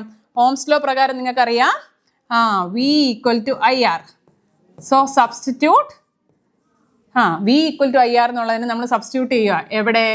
In equation 5. ഇത് ഇക്വേഷൻ 5 ആണെന്ന് വിചാരിക്കുക. അപ്പോൾ ഇവിടെ സബ്സ്റ്റിറ്റ്യൂട്ട് ചെയ്യുമ്പോൾ എന്ത് കിട്ടും? P ഈസ് ഈക്വൽ ടു, അടുത്ത പേജ് എടുക്കാം. P ഈക്വൽ ടു V²/R ആണെന്ന് നമ്മൾ കണ്ടുപിടിച്ചു. അപ്പോൾ മക്കളെ P is equal to V²/R എന്ന് നമ്മൾ പറഞ്ഞില്ലേ? സോ ഫസ്റ്റ് ഇക്വേഷൻ എന്തായിരുന്നു? P is equal to I²R. Okay, രണ്ടാമത്തെ എന്തായിരുന്നു? രണ്ടാമത്തെ എന്തായിരുന്നു? P is equal to V²/R. Okay, so P is equal to V²/R. Okay, ഇനി ഇതിനെ നമ്മൾ പിന്നെയും വേറൊരു ഫോമിലാക്കാൻ പോവാണ്. ഓക്കെ, ഒന്നിൽ നിന്നിങ്ങനെ മാറി മാറി പമ്പരം കണക്കിന് കറങ്ങി കറങ്ങി എന്നൊക്കെ നമ്മൾ പറയുന്ന പോലെ ഒരു സ്റ്റേജിൽ നിന്ന് വേറൊരിലേക്ക് പോകുമ്പോൾ നിങ്ങൾക്ക് ഇപ്പം ഇങ്ങനെ ചെറുതായിട്ട് തലകറക്കം പോലെയൊക്കെ തോന്നുന്നുണ്ടോ? ഒന്നും തലയിറങ്ങേണ്ട ആവശ്യമില്ല. ഇതെല്ലാം നമ്മളെന്താ നല്ലപോലെ ഒരു കണക്ട് ചെയ്ത് പഠിക്കുക. ഓക്കെ, കാണാപ്പാഠം പഠിക്കാതെ എന്താ എഴുതി പഠിക്കുക. പക്ഷെ അത് തന്നെ ഒരു കണക്ട് ചെയ്ത് നമ്മൾ ട്രെയിനൊക്കെ കണക്ട് ചെയ്തില്ലേ, ഓരോ ബോഗി പോലെ ഒന്നിൽ നിന്ന് ഒന്നിലേക്കൊരു സീക്വൻസ് പോലെ പഠിച്ചെടുക്കാം. ഓക്കെ ആണോ മക്കളെ? So P = V²/R. ഓക്കെ, അപ്പോൾ V² എന്ന് വെച്ചാൽ എന്താ? V² അല്ലേ, V ഫോർ വിക്ടറി. ഓക്കെ, അതിലൊരു V² എന്ന് വെച്ചാൽ എന്താ? V × V. V × V അല്ലേ V². P = V × V/R എന്ന് എഴുതാം. എന്തെങ്കിലും കുഴപ്പമുണ്ടോ? രണ്ടിനെ നമുക്ക് 1 + 1 എന്ന് എഴുതത്തില്ലേ? ഇല്ലെങ്കിൽ 2 × 1 എന്ന് എഴുതത്തില്ലേ? അത്രേ ഉള്ളൂ. ഓക്കെ ആണല്ലോ? So P = V × V/R. അതിൽ തന്നെ V/R എന്ന് വെച്ചാൽ എന്താ? നമുക്കറിയാം V = IR ആണ് ഓംസ് ലോ. അതിൽ V/R എന്ന് വെച്ചാൽ എന്താ? V = IR. അതിൽ നിന്ന് V/R എന്ന് വെച്ചാൽ I ആണെന്ന് നമുക്ക് എന്തറിയാം? ഓംസ് ലോയിൽ നിന്നറിയാം. സോ V/R എന്നുള്ളതിന് എന്ത് സബ്സ്റ്റിറ്റ്യൂട്ട് ചെയ്യുക? I എന്ന് സബ്സ്റ്റിറ്റ്യൂട്ട് ചെയ്യുക. സോ നമുക്ക് കിട്ടും P = VI. സോ ഇതാണ് നമ്മുടെ മൂന്നാമത്തെ ഇക്വേഷൻ. അപ്പം 1 2 3 4 5 ഒന്നുമില്ല, 3 എണ്ണേ ഉള്ളൂ. ഓക്കെ, സോ 3 ഇക്വേഷൻസ് എന്തൊക്കെയാണെന്ന് മിസ്സിൻ്റെ കൂടെ പറഞ്ഞേ. First one P = I²R. Second one P = V²/R. മൂന്നാമത്തെ എന്തായിരുന്നു? P = VI. Okay, P = VI. അപ്പോൾ ഈ 3 ഇക്വേഷൻസ് ഓർത്ത് വെച്ചേക്കുക. അപ്പം നമ്മൾ നേരത്തെ പഠിച്ചൊരു ഇക്വേഷൻ ഉണ്ടല്ലോ, P = I²R എന്ന് പറഞ്ഞില്ലേ? അങ്ങനെയാണെങ്കിൽ നമ്മൾ ഓൾറെഡി ജൂൾസ് ലോ ഓഫ് ഹീറ്റിംഗിൽ പഠിച്ച ഇക്വേഷൻ എന്തായിരുന്നു എന്ന് ഓർത്തെടുത്തേ. H = I²RT അല്ലേ? H = I²RT എന്ന് പറയുമ്പോൾ നമ്മൾ പഠിച്ചു P = I²R എന്നറിയാം അല്ലേ? P = I²R. അപ്പൊ എന്താണ്? I²Rന് പകരം നമുക്ക് P എന്ന് സബ്സ്റ്റിറ്റ്യൂട്ട് ചെയ്തൂടെ? I²R എന്ന് പറയുന്നത് P ആണെന്ന് നമ്മൾ പഠിച്ചു. അപ്പൊ നമുക്ക് പുതിയൊരു ഇക്വേഷൻ കിട്ടി. H = P × T. സോ ശ്രദ്ധിച്ചോ, ഇത് പുതിയൊരു ഇക്വേഷൻ ആണ്. H = P × T. H എന്ന് പറഞ്ഞാൽ എന്താണ്? H ഫോർ ഹോഴ്സ് എന്നുള്ളത് നമ്മൾ ചെറുപ്പത്തിൽ പഠിച്ചത്. സയൻസിൽ നമ്മളിപ്പോൾ എന്താ പഠിക്കുന്നത്? ഹീറ്റിനെ കുറിച്ചാണ് അല്ലേ? അപ്പൊ H = P × T. അപ്പം P എന്ന് പറഞ്ഞാൽ പവർ, T എന്ന് പറഞ്ഞാൽ ടൈം. ഓക്കെ, സോ ഒരു P പവർ ഉള്ള ഒരു ഇലക്ട്രിക്കൽ അപ്ലയൻസ് ടൈം Tയിലേക്ക് ഓപ്പറേറ്റ് ചെയ്യുമ്പോൾ എത്രത്തോളം ഹീറ്റ് പ്രൊഡ്യൂസ് ചെയ്യുന്നുള്ള ഇക്വേഷൻ എന്താണ്? H = P × T. അപ്പോൾ ഒരു ഇക്വേഷൻസിൻ്റെ ഒരു ഘോഷയാത്ര തന്നെയുണ്ട്. പക്ഷെ എന്താ മക്കളത് പേടിക്കേണ്ട കാര്യമില്ല. എന്ത് ചെയ്യുക? റിവൈസ് ചെയ്യുക. ഓക്കെ, നമ്മൾ റിവൈസ് ചെയ്യുമ്പോഴാണ് നമ്മുടെ ബുദ്ധിയിൽ പിന്നെ അത് നിങ്ങളിപ്പോൾ ഒരു സിനിമ കണ്ടാൽ നിങ്ങളത് മറക്കുമോ? 5 വർഷം കഴിഞ്ഞാൽ ഇതിൻ്റെ കഥ എഴുതാൻ പറഞ്ഞാൽ നമ്മൾ നല്ല മണി പോലെ എഴുതി വെക്കത്തില്ലേ? അതെന്തുകൊണ്ടാണ്? നിങ്ങൾക്ക് ഇഷ്ടമാണ്, ആരും പറയേണ്ട ആവശ്യമില്ല. നിങ്ങൾ തന്നെ പോയി സിനിമ കാണും അല്ലേ? പഠിക്കുന്ന കാര്യത്തിൽ നമുക്ക് ഓർമ്മ വെക്കാത്തതിൻ്റെ കാരണം എന്താ? ബേസിക്കലി നമുക്ക് താല്പര്യമില്ലാത്തതുകൊണ്ടായിരിക്കും അല്ലേ? അപ്പോൾ എന്ത് ചെയ്യുക? നിങ്ങൾ ഇഷ്ടപ്പെട്ട് പഠിച്ചാൽ ഒരു കഷ്ടപ്പാടും ഇല്ലാണ്ട് നിങ്ങൾക്ക് പരീക്ഷയ്ക്ക് എഴുതാനും പറ്റും, നിങ്ങളുടെ ലൈഫിൽ നിങ്ങൾക്ക് യൂസ് ചെയ്യാനും പറ്റും. അപ്പോൾ സെറ്റല്ലേ മക്കളെ? അപ്പോൾ അവോധയുടെ പ്ലാറ്റ്ഫോമിൽ നിങ്ങൾക്ക് വേണ്ടിയുള്ള ഇങ്ങനത്തെ 1 ഷോട്ട് സീരീസുകളുണ്ട്. സോ അതെല്ലാവരും വിട്ടുപോകാതെ കാണുക, സബ്സ്ക്രൈബ് ചെയ്യുക, നിങ്ങളുടെ ഫ്രണ്ട്സിനും കൊടുക്കുക. അപ്പോൾ ഷെയറിങ് ഈസ് കെയറിങ് എന്നല്ലേ? അപ്പോൾ നിങ്ങളുടെ ഫ്രണ്ട്സിനോടൊക്കെ നിങ്ങൾക്ക് കെയറിങ് ഇല്ലേ? അപ്പോൾ അങ്ങനെയാണെങ്കിൽ ഫ്രണ്ട്സും പഠിക്കട്ടെ, നമുക്ക് എല്ലാവർക്കും ഒരുമിച്ച് പഠിച്ച് സെറ്റാക്കാം. ഓക്കെ അല്ലേ? സോ H = P × T എന്നുള്ള ഇക്വേഷനും ഓർത്തിരിക്കുക. ഓക്കെ ആണല്ലോ? സോ ഈ ഇക്വേഷൻസ് എല്ലാം എന്ത് ചെയ്യുക? ഒരു പേപ്പർ എടുത്ത് അതിൽ കറക്റ്റായിട്ട് ഒരു ഓർഡറിൽ ഇങ്ങനെ എഴുതി വെക്കുക. എന്നിട്ട് ഇടയ്ക്കിടയ്ക്ക് റിവൈസ് ചെയ്യുക, തിയറിയുമായിട്ട് കണക്ട് ചെയ്ത് പഠിക്കുക. ഓക്കെ, കാണാപ്പാഠം പഠിക്കാതെ നമ്മൾ കണക്ട് ചെയ്ത് പഠിക്കുക. ഓക്കെ, അതിന് നിങ്ങൾ എന്ത് ചെയ്യുക? ഗ്രൂപ്പ് സ്റ്റഡിയൊക്കെ നടത്തുക. നമ്മൾ പഠിക്കുന്ന സമയത്ത് നമ്മൾ ഗ്രൂപ്പ് സ്റ്റഡിയൊക്കെ നടത്തുമ്പോൾ നമുക്ക് കുറച്ചും കൂടെ എന്താ ഓർമ്മയിൽ നിൽക്കും. ഓക്കെ ആണോ? ഓക്കെ, സോ അടുത്ത ശ്രദ്ധിച്ചേ, watt hour metre. Okay, watt നിങ്ങൾ സാധാരണ ക്വസ്റ്റ്യൻ ചോദിക്കുമ്പോൾ നമ്മൾ ചോദിക്കും വാട്ട് അല്ലേ? What is your name? Okay, what is the colour of the bag? അങ്ങനെയൊക്കെ ചോദിക്കും. ഇത് വാട്ടാണോ? ഈ വാട്ട് വേറെയാണ്, WATT. ഓക്കെ, നമ്മൾ പവറിനെ കുറിച്ച് പഠിച്ചില്ലേ? സോ ഇലക്ട്രിക്കൽ അപ്ലയൻസസിന്റെ പവറിനെ ഡിനോട്ട് ചെയ്യാൻ വേണ്ടി നമ്മൾ ഉപയോഗിക്കുന്ന ഒരു യൂണിറ്റ് ആണ് എന്ത് മക്കളെ? What, WATT. അപ്പോൾ പരീക്ഷയ്ക്ക് WHAT എന്ന് എഴുതി വെച്ചേക്കല്ലേ, തെറ്റായിരിക്കും, 1 മാർക്ക് അവിടെ പോകും. അപ്പോൾ WATT. Okay, watt. So watt hour metre H silent ആയിട്ടായിരിക്കും പറയാം, watt hour metre. Okay, so നിങ്ങൾ വീട്ടിൽ പറയാറുണ്ട് എന്താ, മീറ്ററിൽ പോയി നോക്കാനൊക്കെ പറയും അല്ലേ. നമ്മുടെ ഇലക്ട്രിസിറ്റി ബില്ല് വരുമ്പോൾ പാരൻസ് പറയുന്ന കേൾക്കാം. അപ്പം നമുക്ക് കൂടുതൽ കാര്യങ്ങളൊന്നും അറിയത്തില്ലെങ്കിലും ഈ സംഭവം നിങ്ങൾ എവിടെയെങ്കിലും കണ്ടിട്ടുണ്ടാവും. ഈ ഫിഗർ ഒന്ന് സൂക്ഷിച്ച് നോക്കിയേ, നിങ്ങൾ കണ്ടിട്ടുണ്ടാവുമല്ലോ. അപ്പോൾ ഈ വാട്ട് അവർ മീറ്റർ എന്ന് പറയുന്നത് എന്തിനാണ് യൂസ് ചെയ്യുന്നത്? ഇതിനകത്ത് നമുക്കറിയാം ഇത് ഇലക്ട്രിക്കൽ എനർജിയുടെ കൊമേഴ്ഷ്യൽ യൂണിറ്റ് ആണ്. അതായത് വ്യാവസായികമായിട്ട് ഇലക്ട്രിക്കൽ എനർജീനെ റെപ്രസെന്റ് ചെയ്യാൻ വേണ്ടിയാണ് എന്ത് യൂസ് ചെയ്യുന്നത്? ഈ വാട്ട് അവർ എന്നുള്ള യൂണിറ്റ് യൂസ് ചെയ്യുന്നത്. അത് റീഡ് ചെയ്യുന്ന മീറ്ററിന് അല്ലെങ്കിൽ ഉപകരണത്തിന് പറയുന്ന പേരാണ് watt hour metre. Okay, so അതിനകത്ത് തന്നെ ഇലക്ട്രിക്കൽ എനർജിയുടെ കൊമേഴ്ഷ്യൽ യൂണിറ്റ് എന്ന് പറയുന്നത് എന്താണ്? കിലോ വാട്ട് അവർ ആണ്. ഓക്കെ, അതായത് കിലോ വാട്ട് എന്ന് പറയുന്നത് പവറിന്റെ യൂണിറ്റ് ആണ്. ചെറിയ യൂണിറ്റ് ആണ് വാട്ട്. നമ്മളിപ്പം ഗ്രാം, മില്ലിഗ്രാം, കിലോഗ്രാം, അങ്ങനെ വെയിറ്റിനെ പറയാൻ വേണ്ടി പലതരത്തിലുള്ള യൂണിറ്റുകളില്ലേ, ചെറുത് മുതൽ അങ്ങ് വരെ. ഇപ്പം നമ്മൾ മില്ലി ലിറ്റർ, ലിറ്റർ അങ്ങനെ പോകത്തില്ലേ, സെന്റിമീറ്റർ, മീറ്റർ അങ്ങനെ പോകത്തില്ലേ. അതുപോലെ ചെറിയ യൂണിറ്റുകളുണ്ട്, വലിയ യൂണിറ്റുകളുണ്ട്. അതുപോലെ എന്താണ്, പവറിന്റെ ഒരു വലിയ യൂണിറ്റ് ആണ് kilo watt. Okay, kilo watt, small കെയും വലിയ ഡബ്ല്യൂയും. ഓക്കെ, സോ കിലോ വാട്ട് അവർ എന്ന് പറഞ്ഞാൽ കിലോ വാട്ട് പവർ ഉള്ള ഒരു അപ്ലയൻസ് ഒരവറിൽ എത്രത്തോളം ഇത് പ്രൊഡ്യൂസ് ചെയ്യുന്നുണ്ട് എന്നുള്ളതാണ് kilowatt hour. Okay, so 1 kilowatt hour or 1 unit of electrical energy. അപ്പോൾ 1 യൂണിറ്റ് ഓഫ് ഇലക്ട്രിക്കൽ എനർജി എന്ന് പറഞ്ഞാൽ എന്താണ്? Energy consumed by an appliance with 1 kilowatt power in 1 hour. Okay, 1 kilowatt power ഉള്ള ഒരു appliance ഒരവറിൽ എത്രമാത്രം energy consume ചെയ്തു എന്നുള്ളതിനെ നമ്മൾ എന്ത് വെച്ചാണ് റെപ്രസെന്റ് ചെയ്യുന്നത് മക്കളെ? 1 കിലോ വാട്ട് അവർ. 1 കിലോ വാട്ട് അവർ എന്ന് പറഞ്ഞാൽ എത്രമാത്രം എനർജിയാണ് ഒരു അപ്ലയൻസ്, ഒരു ഇലക്ട്രിക്കൽ അപ്ലയൻസ്, അതായത് ഒരു വൈദ്യുത ഉപകരണം, ഓക്കെ, എത്രമാത്രം എനർജിയാണ് കൺസ്യൂം ചെയ്യുന്നത്. എങ്ങനെയുള്ള ഉപകരണം? 1 കിലോ വാട്ട് പവറിൽ ഓപ്പറേറ്റ് ചെയ്യുന്ന, അതുപോലെ തന്നെ എത്ര ടൈമിലാണ്? 1 മണിക്കൂറിൽ. 1 മണിക്കൂറിൽ 1 കിലോ വാട്ട് പവർ ഉള്ള ഒരു അപ്ലയൻസ് എത്രമാത്രം എനർജി കൺസ്യൂം ചെയ്യും എന്നുള്ളതിനെ നമ്മൾ എന്തിനാണ് റെപ്രസെന്റ് ചെയ്യുക? 1 കിലോ വാട്ട് അവറിൽ. 1 കിലോ വാട്ട് അവറിൽ. ഓക്കെ, നമ്മൾ നേരത്തെ ഒരു ഇക്വേഷൻ നമുക്ക് കിട്ടിയായിരുന്നു, H is equal to PT എന്ന്, അല്ലേ? H is equal to PT. ഇങ്ങനെ ഓർത്താൽ മതി, H is equal to PT. അതായത് ഹെഡ് മാസ്റ്റർ PT ക്ക് വിട്ടില്ല, H ഈക്വൽ ടു PT. നിങ്ങൾക്കറിയാലോ, നമ്മളെ എന്തെങ്കിലും ഒരു കാര്യത്തിന് ചെല്ലുമ്പോൾ ഉടനെ പറഞ്ഞാൽ PT ക്ക് കട്ട് ചെയ്യും അല്ലേ? നമ്മൾ എന്തെങ്കിലും ഒരു അബദ്ധം കാണിച്ചു, ക്ലാസ്സിൽ എന്തെങ്കിലും അലമ്പുണ്ടാക്കി, ആദ്യം പോകുന്ന പീരീഡ് ഏതാ? PT period. അപ്പോൾ എന്ത് ചെയ്യുക, നിങ്ങൾ ഇങ്ങനെയൊക്കെ ഇരിക്കുമ്പോൾ ഹെഡ് മാസ്റ്റർ കയറി വന്ന പീരീഡ് ഏതാ? PT. Okay, PT period. അപ്പോൾ H ഈക്വൽ ടു PT. അപ്പോൾ heat produce is equal to power into time എന്ന് പറഞ്ഞില്ലേ? ഹീറ്റ് എന്ന് പറഞ്ഞാൽ എന്താണ്? അതൊരു ഫോം ഓഫ് എനർജിയാണ്. സോ E is equal to PT എന്നും നമുക്ക് പറയാം. E is equal to PT എന്നും നമുക്ക് പറയാം. ഓക്കെ, അപ്പം പവർ എന്ന് പറയുന്നത് എന്താണ്? 1 കിലോ വാട്ട്. 1 കിലോ വാട്ടിലാന്ന് ഞാൻ പറഞ്ഞു. അവർ എന്ന് പറയുന്നത് ടൈമിനെയാണ് റെപ്രസെന്റ് ചെയ്യുന്നത്. ഓക്കെ, 1 മണിക്കൂറിൽ. So E is equal to PT equal to 1 kilowatt into 1 hour. Okay, അങ്ങനെയാണ് SI യൂണിറ്റ് ഓഫ് അല്ലെങ്കിൽ commercial unit of electrical energy 1 kilowatt hour ആയിട്ട് നമുക്ക് കിട്ടുക.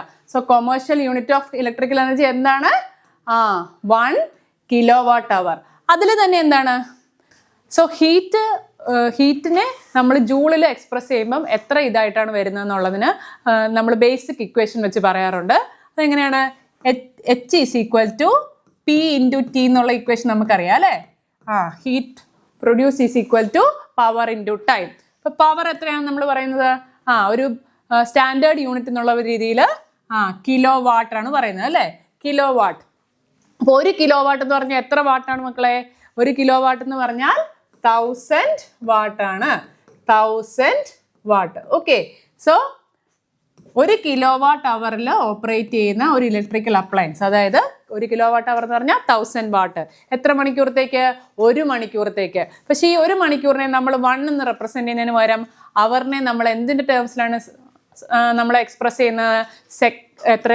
എത്ര ഇതിൻ്റെ ടേംസിലാണ്? സെക്കൻഡിൻ്റെ ടേംസിൽ. കാരണം SI യൂണിറ്റ് ഓഫ് ടൈം എന്ന് പറയുന്നത് സെക്കൻഡാണ്. അപ്പം 1 മണിക്കൂറിനെ സെക്കൻഡിൽ നമ്മൾ എങ്ങനെ എക്സ്പ്രസ് ചെയ്യും? 1 മണിക്കൂർ എന്ന് പറഞ്ഞാൽ 60 മിനിറ്റ്. അപ്പോൾ 1 മിനിറ്റ് എന്ന് പറഞ്ഞാൽ 60 സെക്കൻഡ് അല്ലേ? സോ 60 × 60 അല്ലേ? അങ്ങനെയാണ് ഒരു അവറിനെ നമ്മൾ സെക്കൻഡ് ടേംസിൽ റെപ്രസെന്റ് ചെയ്തത്. അപ്പൊ നമുക്ക് എത്ര കിട്ടും? 36 എത്ര പൂജ്യം? 1 2 3 4 5 പൂജ്യം ഉണ്ടാവും അല്ലേ? ഓക്കെ, സോ ഇതിനെ നമ്മൾ പവറിന്റെ ടേംസിൽ എഴുതുമ്പോൾ നമുക്ക് എന്ത് കിട്ടും? Heat produce is equal to 3.6 into 10⁻⁶ joule. So ഇത് വളരെ ഇമ്പോർട്ടൻ്റ് ആയ ഒരു റിലേഷൻ ആണ്, എല്ലാവരും പഠിച്ചേ. H is equal to 3.6 into 10⁻⁶ joule. Okay, so ഇത് വളരെ ഇമ്പോർട്ടൻ്റ് ആയ ഒരു റിലേഷൻ ആണ്, എല്ലാവരും ഓർത്ത് വെക്കുക. കിലോ വാട്ട് അവർ എന്ന് പറയുന്നത് എന്താണ്? നമ്മുടെ ഇലക്ട്രിക്കൽ അപ്ലയൻസസിൻ്റെ ഒക്കെ എനർജി എത്ര കൺസ്യൂം ചെയ്തു. അതായത് 1 കിലോ വാട്ടിൽ ഓപ്പറേറ്റ് ചെയ്യുന്ന, 1 മണിക്കൂറത്തേക്ക് ഓപ്പറേറ്റ് ചെയ്യുന്ന ഒരു ഇലക്ട്രിക്കൽ അപ്ലയൻസ് എത്രമാത്രം എനർജിയാണ് കൺസ്യൂം ചെയ്യുന്നത്, എത്രമാത്രം ഊർജ്ജം ഉപയോഗിച്ചാണ് അത് പ്രവർത്തിക്കുന്നത് എന്നുള്ളത് നമ്മൾ റെപ്രസെന്റ് ചെയ്യുന്നതാണ് കിലോ വാട്ട് അവർ. ഓക്കെ ആണല്ലോ? അതിൽ തന്നെ ഒരു ഹീറ്റ് പ്രൊഡ്യൂസ് ചെയ്യുന്നതിന് H ഈസ് ഈക്വൽ ടു എത്രമാത്രം ജൂളാണ് എന്ന് നമ്മൾ പഠിക്കുന്നത് എത്രയാ? 3.6 ഇൻറ്റു 10⁻⁶ ജൂൾ. ഓക്കെ ആണോ മക്കളെ? സോ ഈ റിലേഷൻസ് എല്ലാം വളരെ ഇമ്പോർട്ടൻ്റ് ആയിട്ട് ഓർത്തിരിക്കുക. ഇക്വേഷൻസ് എല്ലാം നമ്മുടെ എന്താ പ്രോബ്ലംസ് ചെയ്യുമ്പോൾ മിസ് ചോദിക്കുമ്പോൾ നിങ്ങൾ 1 2 3 എന്ന് പറഞ്ഞ് ഇങ്ങനെ ധാരധാരയായിട്ട് ഇങ്ങനെ പറഞ്ഞോണം കേട്ടോ. ഓരോ ക്വസ്റ്റ്യൻസിനും മിസ് കുറച്ച് സമയം തരും, അപ്പം നിങ്ങൾ അത് ആൻസർ ചെയ്തോളാം. ഓക്കെ ആണോ? സോ ഇത്രയും ചെയ്തതിൽ നിന്ന് നമുക്ക് ആദ്യം നമ്മൾ പഠിച്ച ഒരു ഇക്വേഷൻ നമുക്കൊന്ന് റീവൈൻഡ് ചെയ്യാം. നമുക്ക് ചെറിയൊരു പ്രോബ്ലം ചെയ്യാം. ഓക്കെ, കൂടുതൽ പ്രോബ്ലംസ് നമ്മൾ ലൈവിൽ വരുമ്പോൾ എക്സാം സ്പെഷ്യൽ ആയിട്ടുള്ള പ്രോബ്ലംസ് ആയിരിക്കും ഡിസ്കസ് ചെയ്യുക. പക്ഷെ ഇന്നിപ്പം നമുക്ക് ജസ്റ്റ് കുറച്ച് നേരമായി നമ്മൾ തിയറി പറയുമല്ലേ, അപ്പം നിങ്ങൾക്ക് ഒന്നുകൂടെ ഒന്ന് എനർജറ്റിക് ആവാൻ ഒരു സിമ്പിൾ പ്രോബ്ലം മിസ് തരുവാണ്.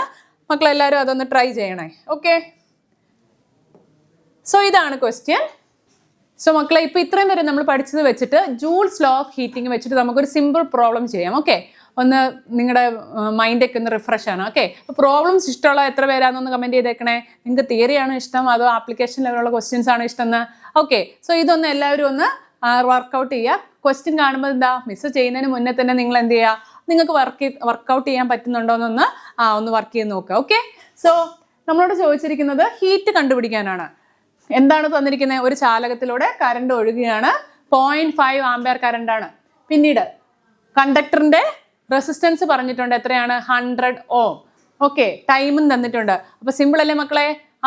സിമ്പിൾ ആണെങ്കിലും വളരെ പവർഫുൾ ആയിട്ടൊരു ഇക്വേഷൻ ആണ്, ഒത്തിരി കാണുന്നത് നമുക്ക് യൂസ് ചെയ്യാം. അപ്പൊ പെട്ടെന്നൊന്ന് എഴുതിക്കേ. എല്ലാവരും ഒന്ന് റീകളക്ട് ചെയ്ത് ഒന്ന് കണക്ട് ചെയ്ത് ഒന്ന് പറഞ്ഞേ. H is equal to I²RT. ഇനി ഏത് പ്രോബ്ലം ആണെങ്കിലും നമ്മൾക്ക് ഒരു കാര്യം ചെയ്യുക, തന്നിരിക്കുന്ന ക്വാണ്ടിറ്റീസ് ആദ്യം എടുത്തെഴുതുക. അപ്പോൾ നമുക്ക് തന്നിരിക്കുന്ന എന്തൊക്കെയാ? കറണ്ട് തന്നിട്ടുണ്ട്. കറണ്ട് എന്ന് പറഞ്ഞാൽ 0.5 ആംപിയർ. Okay, 0.5 ampere. റെസിസ്റ്റൻസ് എന്താ തന്നിരിക്കുന്നത്? ആംപിയർ എന്ന് പറയുന്നത് എന്താണ്? കറണ്ടിന്റെ യൂണിറ്റ് ആണ്, ശ്രദ്ധിച്ചോളണേ. വൈദ്യുതിയുടെ യൂണിറ്റ് ആണ് ആംപിയർ എന്ന് പറയുന്നത്. റെസിസ്റ്റൻസ് എത്ര തന്നിട്ടുണ്ട്? ഓമിൽ റെപ്രസെന്റ് ചെയ്യുന്ന എപ്പോഴും എന്താണ്? റെസിസ്റ്റൻസ്. Very good. അപ്പം ഓർത്തിരിക്കുക, ഓം റെസിസ്റ്റൻസ്. ഓക്കെ, നിങ്ങൾക്കറിയാം, ഇപ്പം നിങ്ങൾ ഉറക്കത്തിൽ നല്ല സുഖമായിട്ട് ഉറങ്ങുകയാണെങ്കിൽ പെട്ടെന്ന് നമുക്ക് അവിടെ നിന്ന് എണീറ്റ് പോരാൻ പറ്റത്തില്ല അല്ലേ? നമ്മൾ 1 2 വട്ടം വന്ന് അമ്മ വിളിച്ചാലും നമ്മൾ എണീറ്റ് വരുമോ? നിങ്ങൾ അതിനെ പ്രതിരോധിച്ചുകൊണ്ടിരിക്കും. അത് റെസിസ്റ്റ് ചെയ്ത് അവിടെ തന്നെ കിടക്കാൻ തോന്നും അല്ലേ? നമ്മൾ അപ്പോൾ ഉറങ്ങാന്ന് പറഞ്ഞാൽ നല്ല സമാധാനമായിട്ട് നമ്മൾ മന്ത്രമൊക്കെ ജപിച്ച് ഇങ്ങനെ ഉറങ്ങുന്ന ഓർത്താൽ മതി. അപ്പോൾ റെസിസ്റ്റൻസ് ഈക്വൽ ടു ഓം. അതിൽ നിന്ന് എണീറ്റ് പോകാൻ നമുക്ക് പറ്റത്തില്ല. Okay, so resistance is equal to എത്രയാ? 100 ഓം. ഇനി ടൈം തന്നിട്ടുണ്ട്. ടൈം തന്നിരിക്കുന്നത് എത്രയിലാണ്? മിനിറ്റ്സിലാണ് തന്നിരിക്കുന്നത്. ഓക്കെ, ടൈം തന്നിരിക്കുന്നത് മിനിറ്റ്സിലാണ്. അപ്പം നമ്മൾ മിനിറ്റിനെ എന്തിലോട്ട് മാറ്റുക? സെക്കൻഡിലോട്ട് മാറ്റുക. ഓക്കെ, അപ്പോൾ 5 മിനിറ്റ്സ്. അപ്പോൾ 5 ഇൻറ്റു 60 എന്ന് പറയും. ഓക്കെ, സോ എപ്പോഴും ടൈം നമ്മൾ ബേസിക് യൂണിറ്റ് ആയ മിനിറ്റ്സിൽ നിന്ന് സെക്കൻഡിലോട്ട് മാറ്റുക. ഓക്കെ, എപ്പോഴും സെക്കൻഡിലോട്ടാണ് നമ്മൾ മാറ്റുന്നത്. അപ്പോൾ നമുക്ക് എന്ത് കിട്ടും? I² എന്ന് പറയുമ്പോൾ 0.5 സ്ക്വയർ. ഓക്കെ, ഇൻറ്റു R എന്ന് പറയുമ്പോൾ 100. ഈ ടൈം എന്ന് പറയുമ്പോൾ 5 ഇൻറ്റു 60. അപ്പോൾ ഇതിൻ്റെ ഇത്രയും മിസ് ചെയ്തു. എന്താണ് ഇതിൻ്റെ ആൻസർ എന്നുള്ളത് നിങ്ങൾ കമൻറ്റ് ചെയ്തേക്കണം. ഓക്കെ, മിസ് ഒരു ക്ലൂ തരാം. 7000 സംതിങ് ആണ്. പക്ഷെ അതിൻ്റെ എന്തായിരിക്കും യൂണിറ്റ് ജൂളാണ്. ഓക്കെ, സോ എന്താണ് ഇതിൻ്റെ കറക്റ്റ് ആൻസർ എന്നുള്ളതൊന്ന് കമൻറ്റ് ചെയ്തേക്കണേ. H is equal to I²RT. എല്ലാം മിസ് ഇവിടെ സബ്സ്റ്റിറ്റ്യൂട്ട് ചെയ്തിട്ടുണ്ട്. ഈ സിമ്പിൾ മൾട്ടിപ്ലിക്കേഷനേ ഉള്ളൂ. ഓക്കെ ആണല്ലോ? ഓക്കെ, സോ ഇപ്പോൾ പ്രോബ്ലം ഒക്കെ ചെയ്ത് എല്ലാവരും ഒന്ന് ഉഷാറായില്ലേ? അപ്പോൾ മക്കളെ, അബോധയുടെ കണ്ടിന്യൂസ് ആയിട്ടുള്ള ലൈവ് സീരീസുകളും റെക്കോർഡഡ് സെഷൻസും ഉണ്ടാകും. അപ്പോൾ നിങ്ങൾക്ക് എന്ത് ഡൗട്ട് ഉണ്ടെങ്കിലും നിങ്ങൾക്ക് കമൻറ്റിൽ വന്ന് ചോദിക്കാം. അതുപോലെ തന്നെ ലൈവ് സെഷൻസിൽ പങ്കെടുക്കുക. ഏറ്റവും ഇമ്പോർട്ടൻ്റ് ആയിട്ടുള്ള ക്വസ്റ്റ്യൻസ് ഡിസ്കസ് ചെയ്യുന്നതായിരിക്കും. അപ്പം നിങ്ങൾക്ക് കുറച്ചും കൂടി ഒരു ക്ലാരിറ്റി കിട്ടും. ഓക്കെ അല്ലേ? അപ്പം ഇത്രയും നേരം നമ്മൾ വളരെ സ്ട്രെസ്സ് തോന്നുന്ന രീതിയിലുള്ള കുറേ പുതിയ പുതിയ കാര്യങ്ങളൊക്കെ പഠിച്ചത്. ഇനി വളരെ റിലാക്സ്ഡ് ആയിട്ട് നമുക്ക് പഠിക്കാൻ പറ്റിയ കാര്യങ്ങളാണ്. നിങ്ങൾക്ക് എളുപ്പത്തിൽ മാർക്ക് സ്കോർ ചെയ്യാൻ പറ്റുന്ന സെഷനാണ് കേട്ടോ. ഇപ്പം നമ്മളോട് ചോദിക്കത്തില്ലേ, എങ്ങനെ വെള്ളം സംരക്ഷിക്കാം, എങ്ങനെ മണ്ണ് സംരക്ഷിക്കാം എന്നൊക്കെ ചോദിച്ചാൽ നമ്മളങ്ങ് ഗ്യാസ് അടിച്ച് നമ്മളങ്ങ് എഴുതും അല്ലേ? അതുപോലെ നിങ്ങൾക്ക് എഴുതാൻ പറ്റുന്നൊരു സെഷനാണ്. പക്ഷെ ഒരു കാര്യമുണ്ട്, എഴുതുന്ന കാര്യങ്ങളിലും ഒരു ക്ലാരിറ്റി വേണം. ഓക്കെ ആണല്ലോ? അപ്പോൾ ഈ ഒരു പ്രോബ്ലം നിങ്ങൾ ചെയ്ത് അതിൻ്റെ കമൻറ്റിൽ പറഞ്ഞേക്കില്ലേ എത്ര ജൂളാണ് വരുന്നതെന്ന്? 7000 സംതിങ് ആണെന്നുള്ള മിസ് ഒരു ക്ലൂവും തന്നിട്ടുണ്ട്. ഓക്കെ, സോ ശ്രദ്ധിച്ചോളൂ. Energy crisis. ഓക്കെ മക്കളെ, ഇപ്പം നമുക്ക് പലതിനും ക്രൈസിസാ അല്ലേ? നമുക്ക് ചിലർക്ക് മണിയായിരിക്കും ക്രൈസിസ് ഉണ്ട്. ക്രൈസിസ് എന്ന് വെച്ചാൽ ക്ഷാമം അല്ലെങ്കിൽ ബുദ്ധിമുട്ട് അല്ലേ? ഇപ്പം നിങ്ങളെ സംബന്ധിച്ചിടത്തോളം ചിലപ്പോൾ ടൈമിൻ്റെ ക്രൈസിസ് ആയിരിക്കും. ഇനിയിപ്പം എക്സാംസ് അടുക്കാൻ പോവാണ്, പഠിച്ച് തുടങ്ങിയിട്ടേ ഉള്ളൂ. അപ്പം ഇനിയിപ്പോൾ ഒരു ടൈമിന് ഒരു പ്രതിസന്ധി നേരിടുന്ന കാലഘട്ടമായിരിക്കും അല്ലേ? പക്ഷെ എന്ത് ചെയ്യുക, ടൈം കറക്റ്റായിട്ട് മാനേജ് ചെയ്യുക, അങ്ങനെയല്ലേ? അതുപോലെ കറക്റ്റായിട്ട് മാനേജ് ചെയ്യേണ്ട ഒരു കാര്യമാണ് എനർജി, ഊർജം. ഓക്കെ, ഇവിടെ നമ്മൾ പ്രത്യേകമായിട്ട് പഠിക്കുന്നത് വൈദ്യുതി ഊർജ്ജത്തെക്കുറിച്ചാണ്, ഇലക്ട്രിക്കൽ എനർജിയെക്കുറിച്ചാണ് നമ്മൾ പഠിക്കുന്നത്. ഓക്കെ, സോ ഇലക്ട്രിസിറ്റി നമുക്കറിയാം, കറണ്ട് പോയി കഴിഞ്ഞ് ഒരു 5 മിനിറ്റ് കഴിയുമ്പോൾ തന്നെ നമുക്ക് ബുദ്ധിമുട്ടാണ് അല്ലേ? നമ്മൾ ഉടനെ KCB വിളിക്കും, എന്താ കറണ്ട് വരാത്തതെന്ന് ചോദിച്ചുകൊണ്ട്. അപ്പോൾ പക്ഷെ പ്രശ്നം എന്താണ്, നമ്മളത് ഉപയോഗിക്കുന്നത് കറക്റ്റായിട്ടുള്ള ആണോ എന്നുള്ളതാണ് അല്ലേ? അപ്പോൾ എനർജി നമ്മൾ ഒരിക്കലും വേസ്റ്റ് ചെയ്യരുത്. കാരണം അത് ഉണ്ടാക്കുന്നത് ഒത്തിരി പ്രോസസ്സുകളിലൂടെയാണ്. സോ അത് ഒരിക്കലും വേസ്റ്റ് ചെയ്യാതിരിക്കുക. സോ എനർജി ക്രൈസിസ് നേരിടാൻ വേണ്ടി നമ്മുടെ ഗവൺമെൻറ്റും നമ്മുടെ സിസ്റ്റമൊക്കെ ഒത്തിരി കാര്യങ്ങൾ ചെയ്തിട്ടുണ്ട്. നിങ്ങൾ ശ്രദ്ധിച്ചിട്ടുണ്ടാവും, ഇപ്പം എയർപോർട്ടിൽ പോകുമ്പം കേരളത്തിലെ തന്നെ കൊച്ചി എയർപോർട്ട് അല്ലേ? കൊച്ചി എയർപോർട്ടിലാണ് ആദ്യമായിട്ട് ഗ്രീൻ ഇനീഷ്യേറ്റീവിൻ്റെ ഭാഗമായി, അതായത് നമ്മുടെ പ്രകൃതിയിൽ നിന്ന് തന്നെ നമുക്ക് ലഭിക്കുന്ന സോഴ്സസ് ഉപയോഗിച്ചുകൊണ്ട് ഇലക്ട്രിക്കൽ എനർജി പ്രൊഡ്യൂസ് ചെയ്യുക. സോളാർ പാനൽസ് യൂസ് ചെയ്തുകൊണ്ട് അല്ലേ? സോളാർ പാനൽസ് യൂസ് ചെയ്തുകൊണ്ട് ഇലക്ട്രിക്കൽ എനർജി ഉണ്ടാക്കുക. ഈ സോളാർ പാനൽസ് ഉപയോഗിച്ചുകൊണ്ട് പൂർണ്ണമായി പ്രവർത്തിക്കുന്ന ഏക എയർപോർട്ട് ഏതാണ് ഇപ്പോൾ ഇവിടെ ഉള്ളത്? നമ്മുടെ Cochin international airport. Okay, CIAL Cochin international airport ആണ് കേരളത്തിലുള്ള ഏക ഗ്രീൻ ഇനീഷ്യേറ്റീവ് പ്രൊജക്ടിന്റെ ഭാഗമായിട്ട് സോളാർ പാനൽ ഉപയോഗിച്ചുകൊണ്ട് പ്രവർത്തിക്കുന്ന എയർപോർട്ട്. അതുപോലെ തന്നെ ഈ സോളാർ പാനൽസ് ഇപ്പം വീടുകളിലും ഒക്കെ വെക്കുന്നുണ്ട് അല്ലേ? ചിലപ്പോൾ നിങ്ങളുടെയൊക്കെ വീടുകളുണ്ടാവും. എത്ര പേരുടെ വീട്ടിലാണ് സോളാർ പാനൽസ് ഉള്ളതെന്നൊന്ന് പറയണേ. അപ്പോൾ സോളാർ പാനൽസ് സണ്ണിൽ നിന്നുള്ള എനർജി അതിൽ വീണ് നമുക്ക് അവിടെ നിന്ന് ഇലക്ട്രിസിറ്റി പ്രൊഡ്യൂസ് ചെയ്യുന്നു. നമുക്ക് ഡാമിലെ വെള്ളത്തിൽ നിന്ന് നമ്മൾ പ്രൊഡ്യൂസ് ചെയ്യാറുണ്ട്. പക്ഷെ അതിനെല്ലാം പരിമിതികളുണ്ട്. കാരണം പലപ്പോഴും മഴ നമുക്ക് ലഭിക്കാറില്ല അല്ലേ? അങ്ങനെയുള്ള സാഹചര്യങ്ങളിൽ നമുക്ക് സ്വന്തമായി നമ്മുടെ വീടുകളിൽ തന്നെ നമുക്ക് സോളാർ പാനലുകൾ ഇൻസ്റ്റാൾ ചെയ്യാം. പക്ഷേ ഇത് കുറച്ച് കോസ്റ്റ്ലിയാണ്. ഓക്കെ, കുറച്ച് സാമ്പത്തികമായി നമ്മൾ അതിന് ചെലവഴിക്കേണ്ടതുണ്ട്. എങ്കിൽ പോലും അത് ചെയ്യുന്നവർക്ക് നല്ലൊരു കാര്യമാണ്. അപ്പം നമുക്ക് ഇവിടെ കാണാൻ സാധിക്കും, റൂഫ് ടോപ്പിലൊക്കെ ഇപ്പം പലരും സോളാർ പാനൽസ് ഇൻസ്റ്റാൾ ചെയ്യുന്നത്. അപ്പോൾ സോളാർ പാനൽസ് ഇൻസ്റ്റാൾ ചെയ്യുന്നതുകൊണ്ടുള്ളൊരു ഒരു മെച്ചം എന്താണെന്ന് വെച്ചാൽ എന്താ മക്കളെ, ഈ സാധാരണ ഇപ്പം ഡാമിൽ നിന്നൊക്കെയുള്ള വെള്ളം ഉപയോഗിച്ചിട്ടാണ് ഇലക്ട്രിക്കൽ എനർജി ഉണ്ടാകുന്നതെങ്കിൽ വലിയ ലൈൻസിലൂടെ, വലിയ പൈപ്പുകളിലൂടെയോ അല്ലെങ്കിൽ വലിയ വയറുകളിലൂടെ ആയിരിക്കും ഇത് ഒത്തിരി അകലേക്ക് എത്തിക്കുന്നത്. ഓക്കെ, പൈപ്പുകളിലൂടെ ആയിരിക്കും ഇപ്പോൾ വെള്ളം പമ്പ് ചെയ്ത് കുറേ സ്ഥലത്തേക്ക് കൊണ്ടുപോകണം. അതിനുശേഷം ഇലക്ട്രിക്കൽ എനർജി ഇങ്ങനെ വയറുകളിലൂടെയൊക്കെ ആയിരിക്കും പോകുന്നത്. അപ്പോൾ പല സമയത്തും ഇലക്ട്രിക്കൽ എനർജി അല്ലെ വൈദ്യുതി നഷ്ടപ്പെടാൻ ചാൻസ് ഉണ്ട്. പക്ഷെ ഇവിടെയോ നമ്മുടെ വീട്ടിൽ തന്നെ നമ്മൾ ഉൽപ്പാദിപ്പിക്കുന്നു, നമ്മൾ ഉപയോഗിക്കുന്നു. അപ്പോൾ അതുകൊണ്ട് തന്നെ എനർജി ലോസ് ആവാനുള്ള ഇത് കുറവാണ്. അതുപോലെ തന്നെ എക്കോ ഫ്രണ്ട്ലി ആണ്, എൻവയോൺമെന്റൽ പൊല്യൂഷനെ തടയുന്നതാണ് അല്ലേ? കാരണം ഇത് പുകയോ ഏതെങ്കിലും തരത്തിലുള്ള മലിനമായ വസ്തുക്കളോ ഉണ്ടോ? ഇല്ല മക്കളെ. അപ്പോൾ അതുകൊണ്ട് തന്നെ സോളാർ പാനൽസ് ഉപയോഗിക്കുന്നത് വളരെ നല്ലതാണ്. ഇപ്പം നിങ്ങൾക്ക് ഇനി സോളാർ പാനൽസ് ഉപയോഗിക്കാൻ പറ്റത്തില്ല. നിങ്ങൾക്ക് ഒരു കാര്യം ചെയ്യാലോ. നിങ്ങൾ അനാവശ്യമായിട്ട് ഫാനും ഇപ്പം ഒരു റൂമിൽ നിന്ന് ഇറങ്ങിപ്പോയാലും അനാവശ്യമായി സ്വിച്ച് അവിടെ ഓണാക്കിയിട്ട് ലൈറ്റും ഫാനും എല്ലാം നമ്മൾ കത്തിച്ചിടാറുണ്ട് അല്ലേ? അപ്പോൾ അങ്ങനെ നമ്മൾ ചെയ്യാമോ? ഇല്ല. അങ്ങനെ ചെയ്യുന്നതിന് പകരം എന്ത് ചെയ്യുക, നമ്മൾ ഉപയോഗം സൂക്ഷിച്ച് കൈകാര്യം ചെയ്യുക. അത് നമുക്കൊക്കെ ചെയ്യാലോ. ഓക്കെ അല്ലേ? അപ്പോൾ രാത്രിയിലാണെങ്കിൽ അനാവശ്യമായിട്ട് ലൈറ്റ് ഇട്ട് പഠിക്കാൻ വേണ്ടി ഇരിക്കുന്നത് ഓക്കെ. അല്ലാണ്ട് സമയത്ത് നമ്മൾ അനാവശ്യമായിട്ട് ലൈറ്റ് ഇടുകയോ ഇല്ലെങ്കിൽ ഫാനിട്ട് വരുന്ന നമ്മൾ അനാവശ്യമായിട്ടുള്ള പാഴ്ചെലവുകളെല്ലാം നമ്മൾ ഒഴിവാക്കുക. ഓക്കെ, അത് നമുക്ക് ചെയ്യാലോ. ഇനി അടുത്തത് ഫുഡ് പ്രിന്റ്. ഓക്കെ, നിങ്ങൾക്ക് ഇവിടെ കാണാൻ സാധിക്കും. ഇപ്പം നിങ്ങൾ വിചാരിക്കും ഇത് ആരാ, ഹൾക്കിൻ്റെ കാലാണോന്ന് അല്ലേ? ഇത് ഹൾക്കിൻ്റെ കാലൊന്നുമല്ല, ഇതാണ് നമ്മുടെ കാർബൺ ഫുട് പ്രിന്റ്. ഓക്കെ, അതിപ്പോൾ ആരാന്നായിരിക്കും നിങ്ങൾ വിചാരിക്കുന്നത് അല്ലേ?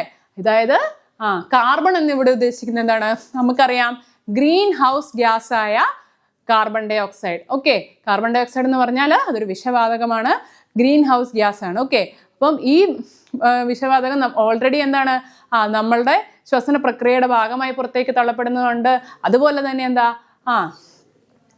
വെഹിക്കിൾസിൽ നിന്നും ഫാക്ടറീസിൽ നിന്നൊക്കെ ഈ വിഷവസ്തു പുറത്തേക്ക് വരുന്നുണ്ട്. അപ്പോൾ നമ്മൾ ചെയ്യേണ്ടതെന്ന് വെച്ചാൽ ഈ ഒരു ഇനീഷ്യേറ്റീവിൻ്റെ ഭാഗമായിട്ട് എന്താ, നിങ്ങൾ കാരണം എത്രത്തോളം കാർബൺ ഡൈ ഓക്സൈഡ് ആണ് നമ്മുടെ എനർജി പുറത്തേക്ക് തള്ളപ്പെടുന്നത്, ഇല്ലെങ്കിൽ നമ്മളെ എൻവയൺമെൻറ്റിലേക്ക് നമ്മൾ പുറത്തു വിടുന്നത്, അതിനനുസരിച്ച് എന്താണ് നിങ്ങളുടെ ഫുട് പ്രിന്റ് മാറിക്കൊണ്ടിരിക്കും. അപ്പം നിങ്ങൾ എന്ത് ചെയ്യുക, എപ്പോഴും കാർബൺ ഫുട് പ്രിന്റ് എന്ന് ഉദ്ദേശിക്കുന്നത് വെച്ചിട്ടുണ്ടെങ്കിൽ നമ്മുടെ കോൺട്രിബ്യൂഷൻ എത്രയാണെന്നുള്ളതാണ്. അപ്പം നിങ്ങളുടെ കാൽപാദത്തിൻ്റെ ഇതായിരിക്കത്തില്ല വേറൊരാളുടെ അല്ലേ. അപ്പോൾ എപ്പോഴും എന്താണ്, നമ്മളെപ്പോഴും നമ്മുടെ ആക്ടിവിറ്റീസ് എന്ന് പറയുന്നത് എന്താണ്, ഈ കാർബൺ ഡൈ ഓക്സൈഡിനെ കുറയ്ക്കുക എന്നുള്ളതായിരിക്കണം. ഓക്കെ, അപ്പോൾ ഈ കാർബൺ ഫുട് പ്രിന്റ് എന്താണ്, നമ്മുടെ കാർബൺ ഡൈ ഓക്സൈഡിൻ്റെ ലെവൽ കുറഞ്ഞിരിക്കുന്ന രീതിയിൽ വേണം ആ ഫുട് പ്രിന്റ് വരാൻ. ഓക്കെ ആണല്ലോ? അതിനുവേണ്ടി നമുക്ക് എന്തൊക്കെ ചെയ്യാൻ പറ്റും? നിങ്ങൾക്കറിയാം, ഇപ്പോൾ ഓരോ വീടുകളിലും 1-2 കാറുകളാണ്. അപ്പോൾ അതിന് പകരം എന്ത് ചെയ്യുക, പബ്ലിക് ട്രാൻസ്പോർട്ട്സ് യൂസ് ചെയ്യുക. ഓക്കെ അല്ലേ? അതുപോലെ തന്നെ എൻവയൺമെൻറ്റൽ പൊല്യൂഷൻ വരുന്ന കാര്യങ്ങൾ കുറയ്ക്കുക.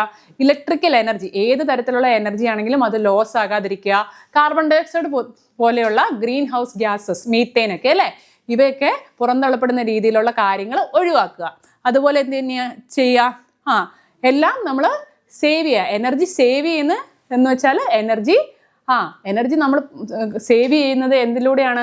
എനർജി വളരെ നമ്മൾ ബുദ്ധിപൂർവ്വം, അതുപോലെ തന്നെ നമ്മൾ വളരെ ജുഡീഷ്യസ്ലി ഉപയോഗിക്കുമ്പോഴാണ് അല്ലേ. നമ്മൾ എനർജി സേവ് എന്ന് പറഞ്ഞാൽ ഉപയോഗിക്കാതിരിക്കുക എന്നുള്ളതല്ല, ഉപയോഗിക്കുന്നത് ആവശ്യത്തിന് ഉപയോഗിക്കുക എന്നുള്ള. ഓക്കെ, സോ എനർജി സേവ്ഡ് എന്ന് പറയുന്നത് എനർജി നമ്മൾ പ്രഷ്യസ് ആയിട്ട് യൂസ് ചെയ്യുന്നതിനും കൂടിയാണ്. ഓക്കെ ആണല്ലോ? സോ നിങ്ങളുടെ കാർബൺ ഫുട് പ്രിന്റ്സിൽ എന്താണ്, അതൊരിക്കലും കൂടുതലാവാതെ നിങ്ങൾ നോക്കുക. ഓക്കെ ആണല്ലോ? അപ്പം നിങ്ങളുടെ കാൽപാദവും ഇമ്പോർട്ടൻ്റ് ആണ്. അപ്പോൾ ഇതിനകത്ത് നിങ്ങളും കോൺട്രിബ്യൂട്ട് ചെയ്യുന്ന എപ്പോഴും എന്താണ്, ഗ്രീൻ ഫ്രണ്ട്ലി ആയിട്ട്, ഇല്ലെങ്കിൽ എക്കോ ഫ്രണ്ട്ലി ആയിട്ടായിരിക്കണം. ഓക്കെ അല്ലേ മക്കളെ? സോ ഈ ചാപ്റ്ററിൽ അവസാനത്തെ പോർഷൻസ് ഒക്കെ വളരെ എളുപ്പമായിട്ടുള്ള കുറച്ച് തിയറി പോർഷൻസ് ആണ്. നിങ്ങൾക്ക് എങ്ങനെയാണ് ഇലക്ട്രിക്കൽ എനർജി സേവ് ചെയ്യാൻ പറ്റുന്നത് എന്നൊക്കെയുള്ളതാണ്. പക്ഷേ ചാപ്റ്ററിൽ മെയിനായിട്ട് ഒത്തിരി ലോസ് വരുന്നുണ്ട്, അതിനനുബന്ധിച്ചുള്ള പ്രോബ്ലംസ് വരുന്നുണ്ട്. സോ അതെല്ലാം കറക്റ്റായിട്ട് തന്നെ നമ്മൾ കണക്ട് ചെയ്ത് പഠിക്കുക. Okay, joules law of heating, അതിൻ്റെ ഇക്വേഷൻ, പവറിൻ്റെ ഇക്വേഷൻ, അത് തന്നെ ഒത്തിരി ഡെറിവേഷൻസ്. അപ്പോൾ അതെല്ലാം എന്ത് ചെയ്യുക, വളരെ തറവായിട്ട് തന്നെ മക്കൾ പഠിച്ചിരിക്കുക. അപ്പോൾ ഓക്കെ അല്ലേ, സെറ്റല്ലേ? ഏതെങ്കിലും രീതിയിൽ നിങ്ങൾക്ക് ഡൗട്ട്സ് ഉണ്ടെങ്കിൽ നിങ്ങൾക്ക് കമൻറ്റ് സെക്ഷനിൽ ചോദിക്കാം. അതുപോലെ തന്നെ മിസ് തന്ന പ്രോബ്ലം ആരും മറക്കാതെ അതിന് കമൻറ്റ് ചെയ്യുക. ഓക്കെ അല്ലേ? ഓക്കെ, ശരി മക്കളെ, ബൈ ബൈ.